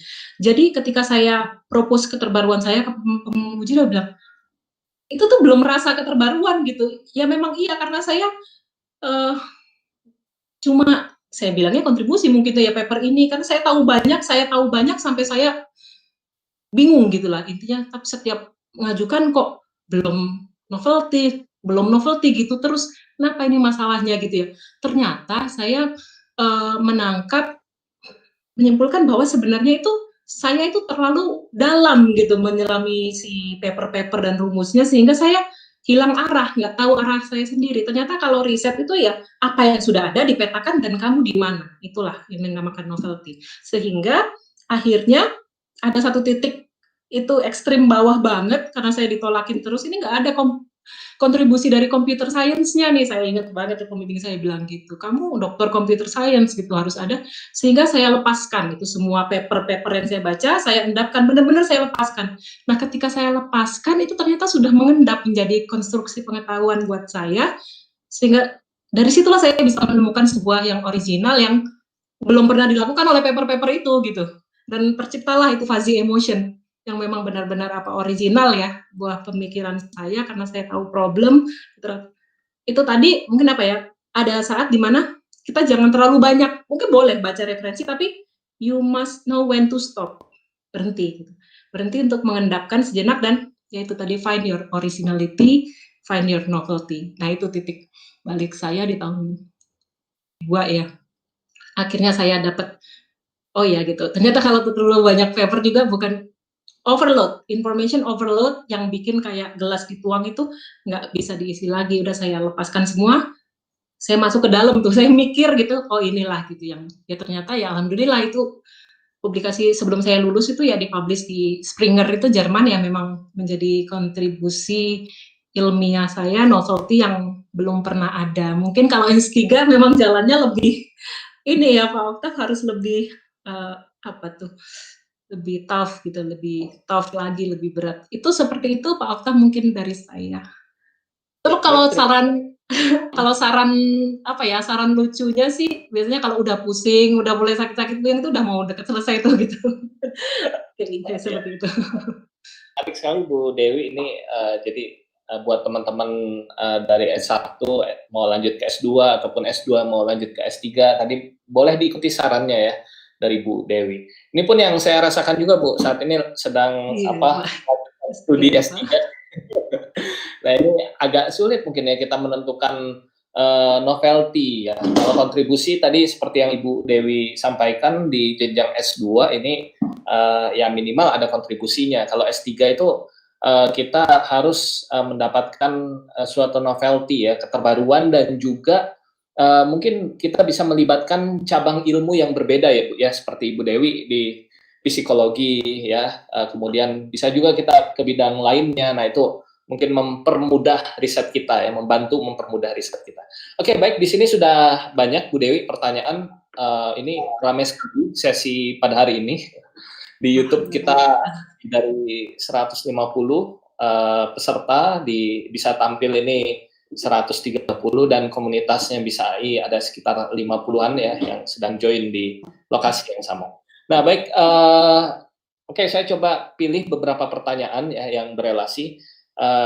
Oke, yang pertama dari Bapak Farid Wajidi. Bagaimana intonasi diuji validitasnya sebagai salah satu parameter dalam social signal di Indonesia? Nah, karena setiap daerah ini, khususnya di Indonesia, memiliki intonasi beragam dalam interaksi. Mungkin ini kaitannya juga Bu dengan face ya Bu ya. Misalkan ketika karena tidak mungkin wajah ini agak berbeda ya dari satu daerah ke daerah lainnya. Nah, ini kira-kira bagaimana kita menguji validitasnya seperti itu? Oke, dari Bapak Farid tadi ya pertanyaannya ya. Terima kasih Bapak Farid, saya akan mencoba menjawab. Jadi tadi adalah terkait intonasi ya. Jadi sinyal sosial tadi ada bermacam-macam, tidak hanya face, tidak hanya facial expression, tapi ada juga intonasi. Kalau intonasi ini sensornya biasanya ya mikrofon gitu ya, karena suara gitu. Terus terang saya tidak mengeksplor ya. Jadi begini, tim riset dari Prof. Basarudin itu yang sekarang sedang S2 dan lanjut S3 itu ada Mbak Tusti namanya ya. Beliau yang eksplor ke modal atau sensor suara. Jadi tangisan bayi gitu. Nah, ini juga menarik kan artificial intelligence untuk mengenali makna tangisan bayi karena ternyata ada yang lapar, ada yang pupuknya basah, ada yang bosan dan sebagainya itu ada maknanya gitu. Sama kalau bayi juga lebih susah karena belum berkata-kata. Kalau buat orang dewasa, intonasi ini adalah nada ya, tadi nada-nada bicara yang sebenarnya ya itu tadi saya kembali tidak hanya di face. Ini kalau bisa dikatakan social signal processing ini fasenya inisial banget, inisial belum develop bahkan, baru mulai berkembang. Sehingga apa? Banyak sekali ruang yang pasti bisa untuk dieksplorasi.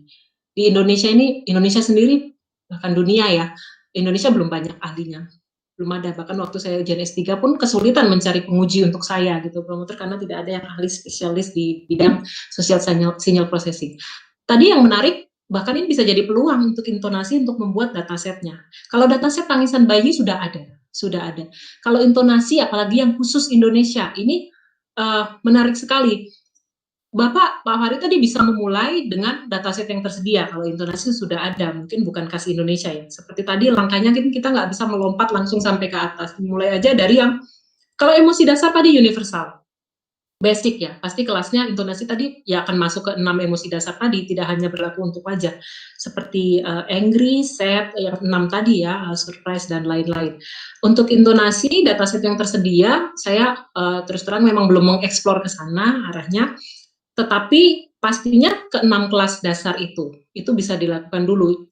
Untuk fiturnya apa dan sebagainya perlu dieksplor ya, saya tidak berani berbicara karena saya belum review ke situ, tetapi yang saya tahu, dan karena ini adalah ranah social signal processing ya, apalagi emotion recognition, ya kelas dasarnya ya 6 itu tadi, yang kelas emosi dasarnya Ekman, sehingga akan mudah ya, sediakan saja dataset yang angry itu seperti apa, intonasinya, itu sudah ada datasetnya. Nah, ini karena tadi mungkin saya sudah membuka wawasan ke fuzzy emotion ya, artinya kan saya tetap memulai dari tahap paling bawah, basic dulu. Mungkin Bapak bisa mencoba dari basic dulu, karena kalau basic itu ya dengan asumsi kelas ini harus dibatasi dengan tegas agar classifier bisa bekerja. Jadi 6 gitu aja. Jadi walaupun rasanya kayak marah, kalau di suku ini bukan marah nih, ini seneng gitu, tapi tetap harus di voting nama basic ini marah atau seneng gitu. Dan machine learning hanya belajar dari dataset itu. Kemudian nanti untuk lebih lanjut, mungkin kalau Bapak tertarik untuk S3 atau apa, bisa dieksplorasi. Bahwa untuk intonasi ini kita ternyata nggak bisa loh pisahkan dengan heart ya, atau dengan logik bahwa dia ada 6 kelas saja. Karena ternyata intonasi di suku ini, suku apa ya, yang bisa bicara, mungkin suku Batak gitu ya. Keras itu nggak marah, orang lihatnya seperti marah, padahal itu ya ngomong biasa atau senang seperti itu. Itu bisa dijadikan kekasan, menjadi fuzzy emotion juga gitu. Menjadi fuzzy emotion tadi kan dasarnya fuzzy emotion adalah fuzzy perception, persepsi yang bisa berbeda-beda, beda-beda dan ambigu gitu. Dan seperti itu loh manusia. Manusia itu gini, contohnya misalnya kalau orang Batak sendiri ya, mengenali ada orang yang bicara teriak-teriak, ya udah tahu kalau itu cuma bicara biasa, itu bukan emosi gitu. Nah, itu kecerdasan emosinya orang Batak bisa tahu. Tetapi kalau misalnya kita buat itu jadi robot, robot ini nggak pakai datasetnya tadi ya, nggak punya kecerdasan itu ya dianggapnya marah gitu. Nah, bagaimana membuat sistem mesin atau robot ini yang bisa mengenali emosi tersebut tuh seperti kecerdasannya orang Batak. Sebenarnya fuzzy emotion sangat bisa sekali di situ, karena fuzzy ini kan tadi punya perspektif yang ambigu. Mungkin seperti itu Pak Oktav jawaban dari saya. Baik, terima kasih Bu Dewi ya. Jadi kita menarik ya, kita harus coba dulu yang current dikerjakan oleh orang lain, kemudian kita coba dari model sederhana, hingga kita membuat sendiri model sehingga kita bisa ibaratnya itu outperform ya Bu ya model sebelumnya seperti itu mungkin ya Bu ya. Oke. Ya, berikutnya ini ada pertanyaan lagi, banyak sekali pertanyaan, mungkin saya batasi dari Ibu Ika Maila Sari. Nah, tadi sempat disinggung Bu Dewi tadi dengan metode FCM ya. Kemudian bagaimana cara menentukan jumlah klaster. Ini mungkin lebih teknis ya sedikit. Jumlah klaster yang tepat, adakah indeks tertentu dalam menentukan jumlah klaster yang tepat?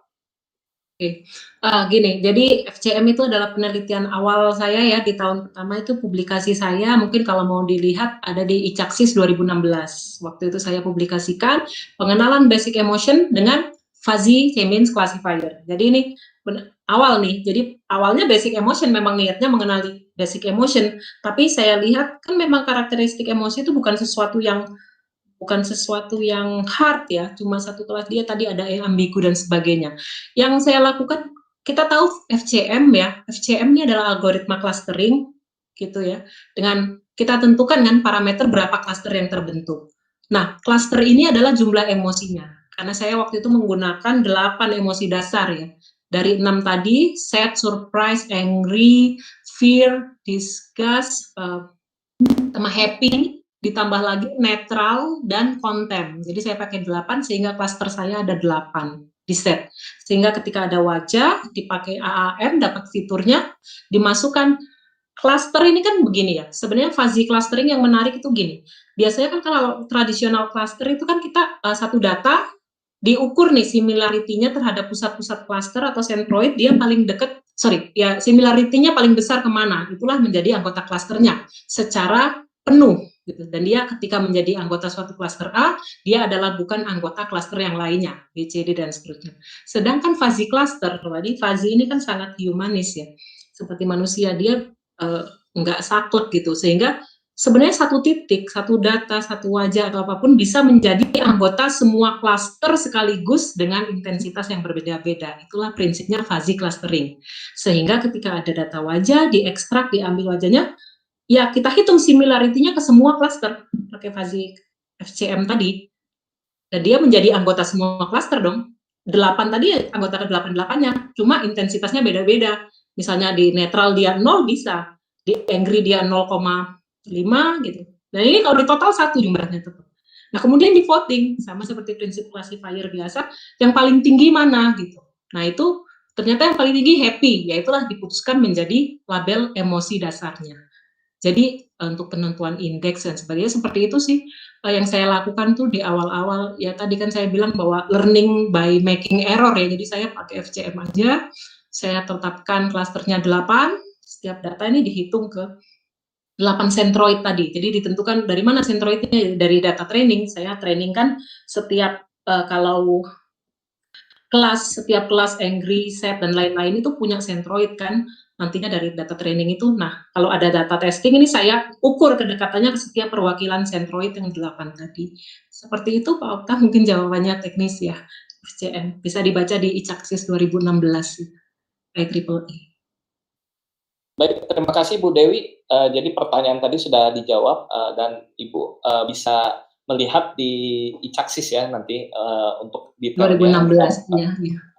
2016. Oke, baik. Berikutnya ini ada pertanyaan lagi Bu Dewi dari teman-teman komunitas.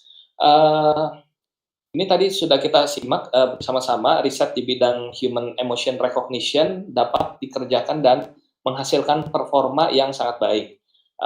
Kemudian ada juga riset misalkan dalam bidang suara, video, dan lain sebagainya mengenai human emotion recognition.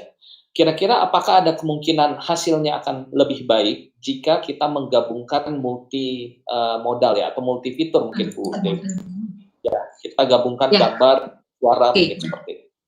Baik, jadi tadi dari komunitas ya Pak pertanyaannya, saya terima kasih, saya akan coba menjawab. Ya, itu tadi another thing, banyak yang bisa dilakukan. Yang belum dilakukan malah jauh lebih banyak, yaitu emotion recognition menggunakan multimodal fitur. Apa itu multimodal? modality ini tadi adalah sosial sinyal ya. Tadi kan kita tahu sosial sinyal ada banyak, ada ekspresi wajah, gerak mata, intonasi suara, dan lain-lain. Saya hanya single modal, saya menggunakan ekspresi wajah. Namanya riset kita perlu scoping, kalau nggak selesai-selesai. Dalam riset saya scoping area luang lingkup saya adalah modality ekspresi wajah. Tetapi itu sudah banyak dilakukan ya, dan perlu masih open challenge ini ya, open riset banget untuk multimodal. Multimodal ini adalah menggabungkan lebih dari satu fitur, ya lebih dari satu sinyal, sosial sinyal untuk pengenalan emosi. Dan itu yang dilakukan sekarang ya, kalau saya lihat itu dilakukan oleh kan jadi setelah saya lulus itu tim risetnya masih ada terus, tetap ke social signal processing juga dan menggunakan multimodal, yaitu menggunakan supaya lebih akurat. Jadi pengenalan emosi, karena manusia juga begitu, mengenali emosi nggak dari ekspresi wajah aja, tapi juga intonasi suaranya. Jadi ekspresi wajah dan suara. Tentunya yang harus dipikirkan pertama ketersediaan dataset. Ini harus konsisten kan, jadi datasetnya nggak bisa dataset ekspresi sendiri, intonasi sendiri, karena ini kan ya kalau misalnya itu terpisah pun harus dipikirkan skenario nanti untuk menggabungkannya. Karena untuk learning ini kan harus bersamaan, ya dari fitur wajah, ekspresi wajah dan fitur intonasi, misalkan dua modality itu yang digunakan atau dari wajah dan gerakan matanya gitu. Ini kan bersamaan. Pertama ketersediaan dataset itu juga menjadi PR. Yang kedua adalah fusionnya, ya penggabungan. Kebetulan saya adalah reviewer juga ya di berbagai jurnal top ya, IEEE Access gitu yang Tier Q1 dan sebagainya. Yang bermain di jurnal-jurnal Q1, Q2 seperti itu adalah multimodal. Memang dia kan lebih kompleks tadi, novelty-nya juga dapat. Tetapi juga perlu dipikirkan bagaimana fusion tadi ya antara ketika mereka menggunakan classifier, katakan deep learning. Kebanyakan ya dimasukkan aja langsung gitu, langsung vektor pertama sampai N itu fitur wajah, nanti dari N+1 sampai selanjutnya sampai Z itu adalah suara, seperti itu.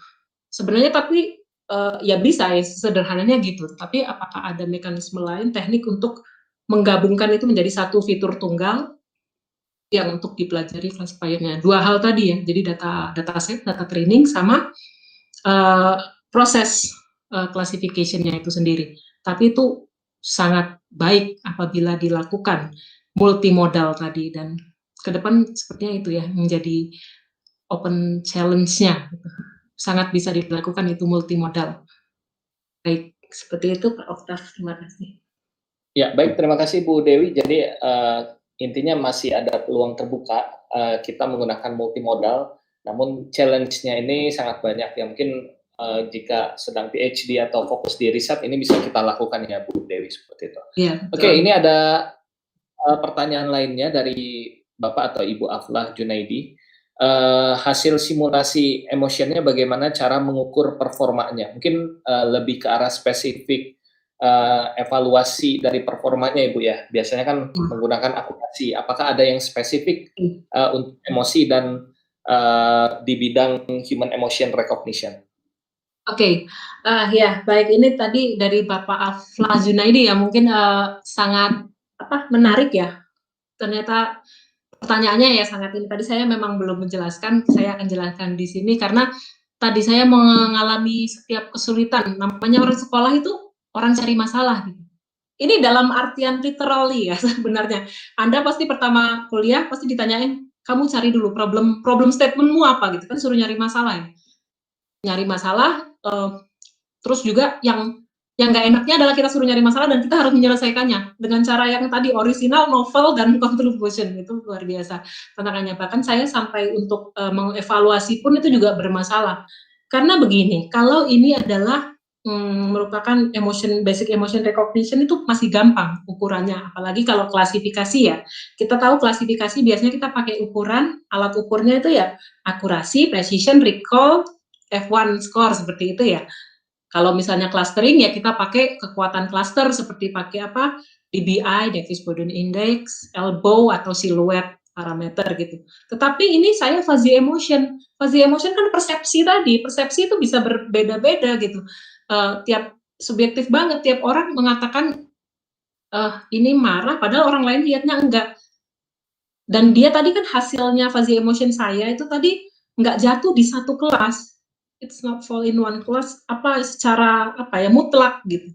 Dia punya intensitas, dia bisa ada kayak ekspresinya siapa tadi, Anies ya, Bapak Anies Baswedan kan 3 emosi dengan masing-masing intensitas yang berbeda-beda. Lalu bagaimana? Nah, disinilah saya tidak menggunakan akurasi ya, Bapak Aflah, tapi di sini saya menggunakan expert judgment ya untuk memvalidasinya. Tidak boleh saya sendiri, saya bikin, saya ngitung akurasinya ya nggak objektif dong. Akhirnya semua hasil ini penilaian mesin atau program saya, program komputer tadi simulasinya, hasilnya saya serahkan kepada expert. Expertnya itu adalah 12 orang psikolog, ya psikolog seperti itu. Tadi salah satunya. Terus yang kedua saya juga menggunakan 30 orang yang menguasai fuzzy ya, tentang konsep fuzzy yang saya jelaskan fuzzy emotion. Jadi itu effortnya yang sebenarnya memang luar biasa banyak gitu. Tapi tidak semua S3 mengalami seperti itu ya kan, tergantung metode apa yang diambil dan pendekatan apa yang digunakan. Di sini saya menggunakan setelah menggunakan expert judgment tadi ya, namanya rater ya. Di sini saya menggunakan koefisien kappa. Saya bisa share, bisa nggak ya? Oh, nggak bisa ya. Oke, saya jelaskan aja menggunakan koefisien Cohen-Kappa namanya ya. Koefisien Cohen-Kappa ini adalah, oke, di sini saya akan share. Nah ini ya, untuk menjamin reliabilitas ya, inter-rater agreement. Nanti bisa dieksplor sendiri. Artinya apa? Bisa untuk menjamin bahwa jadi gini, yang menilai validasi program saya itu nggak satu orang expertnya. Contohnya untuk satu nilai itu 2 orang, dipasangkan ya, 2 orang gitu. Jadi dengan Cohen-Kappa ini bisa mengukur apakah jawaban yang dihasilkan ini valid gitu, bukan kebetulan aja jawabannya sama gitu. Melainkan memang sepakat terhadap jawaban itu. Ini menggunakan koefisien Cohen-Kappa ya. Jadi pada perbedaan penilaian ada lagi diterapkan, kalau misalnya penilaiannya si satu ini berbeda, yang satunya berbeda ya, antar dua penilaian ini dilakukan kontrol oleh peneliti selaku pihak ketiga untuk memutuskan jawaban yang lebih tepat. Dan ini setelah dihitung, jadi skor kappa itu 0 sampai 1. Ini derajat kekuatan valid atau tidaknya gitu ya. Dimana 1 itu adalah sangat valid gitu. Dan saya skor kappa saya adalah 0,833. Hasilnya itu sangat ya bisa diterima bahwa memang tadi yang saya hitung akurasinya sudah benar. Kemudian juga digunakan skor penalti. Skor penalti ini untuk menunjukkan kesalahan besarnya pengenalan komponen wajah. Nah ini skor penaltinya saya sendiri yang formulasikan ya dengan profesor saya seperti itu. Intinya ya kita pakai alat ukur gitu ya. Nah ini kan penalti ini kan hukuman gitu kan. Jadi semakin besar dia ya semakin jelek, sedangkan kalau semakin kecil penaltinya ya semakin baik, dan ini adalah skor penaltinya. Kita tetap juga pakai F1 score yang biasa. Mungkin seperti itu yang bisa saya jawab. Terima kasih. Baik, terima kasih Bu Dewi. Ya, jadi tadi untuk pertanyaannya, jika kita ingin mengukur ya, kita bisa menggunakan Cohen-Kappa ya. Jadi jika lebih besar daripada suatu nilai ya, threshold tadi mendekati 1, maka ini lebih baik hasilnya. Dan mungkin ini berlaku juga untuk pengumpulan dataset ya Bu Dewi di bidang lain ya, seperti itu. Betul, ya, betul. Baik. Ini banyak juga yang bertanya, tapi tadi sudah dijawab oleh Bu Dewi. Ini mungkin pertanyaannya sedikit saya kumpulkan dari beberapa pertanyaan. Teknik pembuatan dataset dan cara pengukurannya. Yang tadi sudah dijawab, yaitu dengan Cohen-Kappa kita bisa menilai performa dari dataset yang kita kumpulkan seperti itu. Ya, Bu Dewi, mungkin ini pertanyaan masih banyak, tapi ada yang mirip-mirip ya. Jadi mungkin ini pertanyaan terakhir. Ini titipan dari panitia ya. Di sini juga banyak woman researcher juga. Kebetulan hari ini kita spesial narasumbernya semuanya woman hari ini, Bu. Tadi pagi dari Ibu Bupati Kuningan mengisi, kemudian nanti setelah ini juga ada sampai dengan malam hari woman researcher topiknya seperti itu. Iya, luar biasa. Oke, baik. Ini pertanyaan terakhir. Kira-kira kiat-kiat apa untuk woman researcher dalam mengambil S3 atau fokus pada penelitian, mengingat harus membagi waktu juga dengan keluarga? Oke, baik. Terima kasih. Tadi pertanyaan dari siapa ya, Pak? Dari researcher perempuan juga nih. Panitia, Bu, dan juga ada Oke, beberapa yang juga. sama ya pertanyaannya seperti itu. Baik, Betul. ya, dan ini tadi Woman Researcher hari ini special edition Woman Researcher ya, dan kebetulan hari ini tuh juga jatuh bersamaan dengan Hari Women in Engineering sedunia, Pak Oktav. Ya seperti itu yang dirayakan di seluruh dunia gitu. Jadi saya adalah anggota di IEEE Women in Engineering, dan hari ini pas banget gitu bersamaan dengan Women in Engineering Day. Gitu. Nah, bagaimana kiat ya? Sebenarnya ada, kalau itu dipisahkan gitu, ada sih yang memisah-misahkan bahwa ya kalau kita jadi akademisi atau researcher itu ya harus ada yang dikorbankan seperti itu, tapi kok saya tidak seperti itu ya gitu kan. Kalau seperti itu kok kayaknya menakutkan, karena saya sendiri adalah seorang ibu dari 2 anak gitu. Anak saya waktu itu saya mulai sekolah, saat saya sekolah S2 pun saya sedang hamil gitu, anak pertama. Ketika sekolah S3 anak saya kelas 1 SD, yang satunya bahkan belum TK, seperti itu. Tapi yang pertama adalah support dulu ya, support dari keluarga, terus harus motivasi, dan yang jelas ya selain itu semua harus punya passion juga untuk melanjutkan. Dan sebenarnya saya melihat semua yang ada itu bukan sebagai threat, bukan hambatan ya, malah justru peluang gitu, menjadi peluang. Karena ini beda-beda tiap orang ya, karena saya ada juga rekan-rekan yang itu sampai nginep di lab seperti itu. Saya 4 tahun saya studi, dan saya sambil mengajar juga, aktif mengajar juga kan. Tidak hanya di Politeknik Negeri Jakarta, tapi semua tempat. Saya tidak pernah bisa saya katakan tidak pernah itu dalam 4 tahun, atau sekalipun bahkan cuma mungkin 1 kali kalau dihitung, pulang ke rumah lebih dari maghrib, nggak pernah gitu ya, nggak.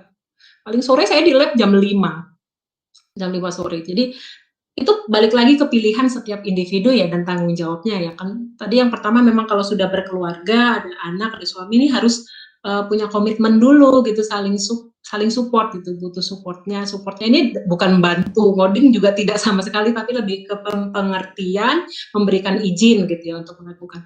Dan itu saya bisa mencatat bahwa saya dulu juga membayangkan apakah akan di lab terus, mungkin ada yang seperti itu ya, tapi saya sama sekali tidak pernah, dan pembimbing saya juga sangat bijak seperti itu. Tetapi kalau di rumah memang gitu, saya kalau lihat foto-foto saya semua itu adalah bisa dikatakan memang jam saya kerja adalah setelah anak tidur gitu. Jadi karena jam 9 tidur itu jam saya kerja sampai jam 3 pagi bahkan. Memang harus ada perjuangan ya, nggak mungkin ya, namanya perjuangan bisa saya katakan S3 itu bukan hanya keringat, tapi keringat, air mata, darah, bahkan seperti itu kalau bisa dikatakan. Artinya totalitas ya, itu tadi sebuah metafor aja, harus total. Jadi tapi karena saya merasa ini adalah passion, dan saya selain memang bertanggung jawab untuk menyelesaikan karena pakai sponsor dari LPDP, tapi saya juga passion, semua hambatan apa juga harus tidak dianggap sebagai hambatan, tapi ya proses menempa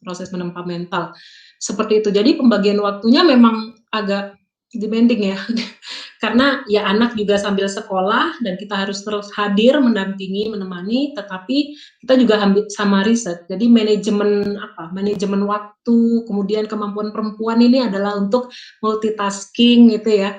Jadi kalau bisa saya katakan ya, kemarin saya baru ikut seminar, benar semua pemimpin perempuan itu, bahkan saya ya peneliti perempuan ini, effortnya adalah 2 sampai 3 kalinya, bahkan lebih dari laki-laki gitu. Karena laki-laki bisa fokus ketika dia kerja, ya sudah, yang lain diurus oleh partnernya gitu. Sedangkan saya tidak bisa begitu gitu. Ketika saya mau bekerja, ya saya harus memastikan anak saya safe, anak saya sudah makan, sudah belajar, sudah tidur, lalu juga rumah juga, saya juga memasak seperti itu. Jadi 2-3 kali memang effortnya itu yang mungkin ibu-ibu juga harus siap sadari seperti itu. Tetapi itu tidak saya anggap kendala gitu, tidak pernah saya anggap kendala. Cuma memang perlu ada support juga ketika suatu waktu saya harus conference. Kadang kalau conference itu memakan waktu 4 sampai 1 minggu gitu ya. Ketika yang deket-deket itu ya saya minta izin tentunya gitu ya, minta izin kalau kita harus punya support system lah gitu. Contohnya saya ada asisten yang membantu menemani gitu. Tapi itu juga nggak sering sih, pas setiap S3 mungkin 1 semester sekali atau 1 tahun sekali. Bahkan yang waktu waktu bisa juga waktu saya ke Jepang itu, saya kan, ini waktu itu profesor bilang, ini conference terakhir nih, wah ini seneng ini, abis ini boleh lulus ya, saya ajak keluarga gitu, seperti itu. Itu ya, menyiasatinya seperti itu sih mungkin Pak Oktav, jadi tidak dijadikan beban, kita komitmen, saling support, dan membagi waktu. Jadi saya nggak pernah waktu di kampus sampai malam itu nggak pernah. Saya selalu datang jam 9 ya, nanti sebelum maghrib udah pulang juga. Di rumah masih bekerja terus, seperti itu. Ya, baik. Terima kasih Bu Dewi atas motivasinya. Semoga teman-teman ibu-ibu di sini yang sedang melanjutkan ke S3 ataupun akan melanjutkan ke S3 memiliki motivasi dan semangat yang sama sehingga banyak tercipta dokter-dokter di Indonesia. Ya, oke.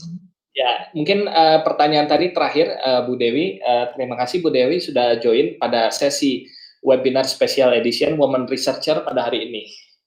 Terima kasih juga kepada Bapak Ibu juga telah hadir di sini. Kita ucapkan terima kasih sama-sama kepada Bu Dewi. Terima kasih Bu Dewi. Sama-sama, terima kasih Pak Oktav dan tim diundang. Oke. Ya, sebelum saya akhiri ada sedikit informasi dari panitia, mungkin izin 1 atau 2 menit. Sebentar.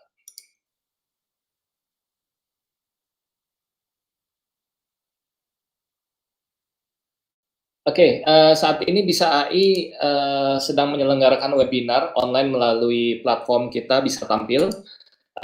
Ini dapat dilihat melalui situs kita di youtube.com/bisai.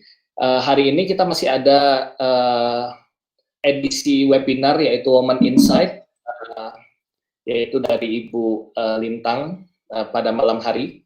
Kemudian di hari besok kita masih ada sesi dari Aptikom. Ya, Aptikom rutin menyelenggarakan webinar bareng dengan Bisa AI. Setiap hari ada ya di minggu ini, mulai besok hingga dengan hari Minggu. Kemudian selain bidang IT, kita pun ada bidang leadership ya. Nanti akan kita hadirkan Ibu Maudi Kusnaidi untuk berbicara mengenai leadership melalui seni. Kemudian kita juga membuka sesi AI dan kopi ya. Ini mungkin agak sedikit nyentrik temanya. Silakan informasinya dapat Bapak Ibu akses melalui youtube.com/bisai dan instagram.com/bisai. Ya, untuk sesi hari ini mengingat waktunya sudah menuju pukul 3, maka dengan informasi tadi berakhirlah sesi pada hari ini. Terima kasih kepada Bapak Ibu semua yang telah hadir pada sesi ini. Jangan lupa untuk subscribe channel kita di YouTube dan Instagram Bisa AI. Terima kasih Bu Dewi telah share bersama kita semua. Semoga ilmu akan bermanfaat dan Bapak Ibu dapat bagi yang sedang S3 dapat segera menyelesaikan, termasuk saya. Dan bagi ibu-ibu juga ingin S3 ya, PhD ataupun S2, semoga tetap dapat mengikuti motivasinya seperti yang Bu Dewi sampaikan tadi. Ya, terima kasih semua. Saya akhiri, saya tutup. Wassalamualaikum warahmatullahi wabarakatuh. Waalaikumsalam warahmatullahi wabarakatuh.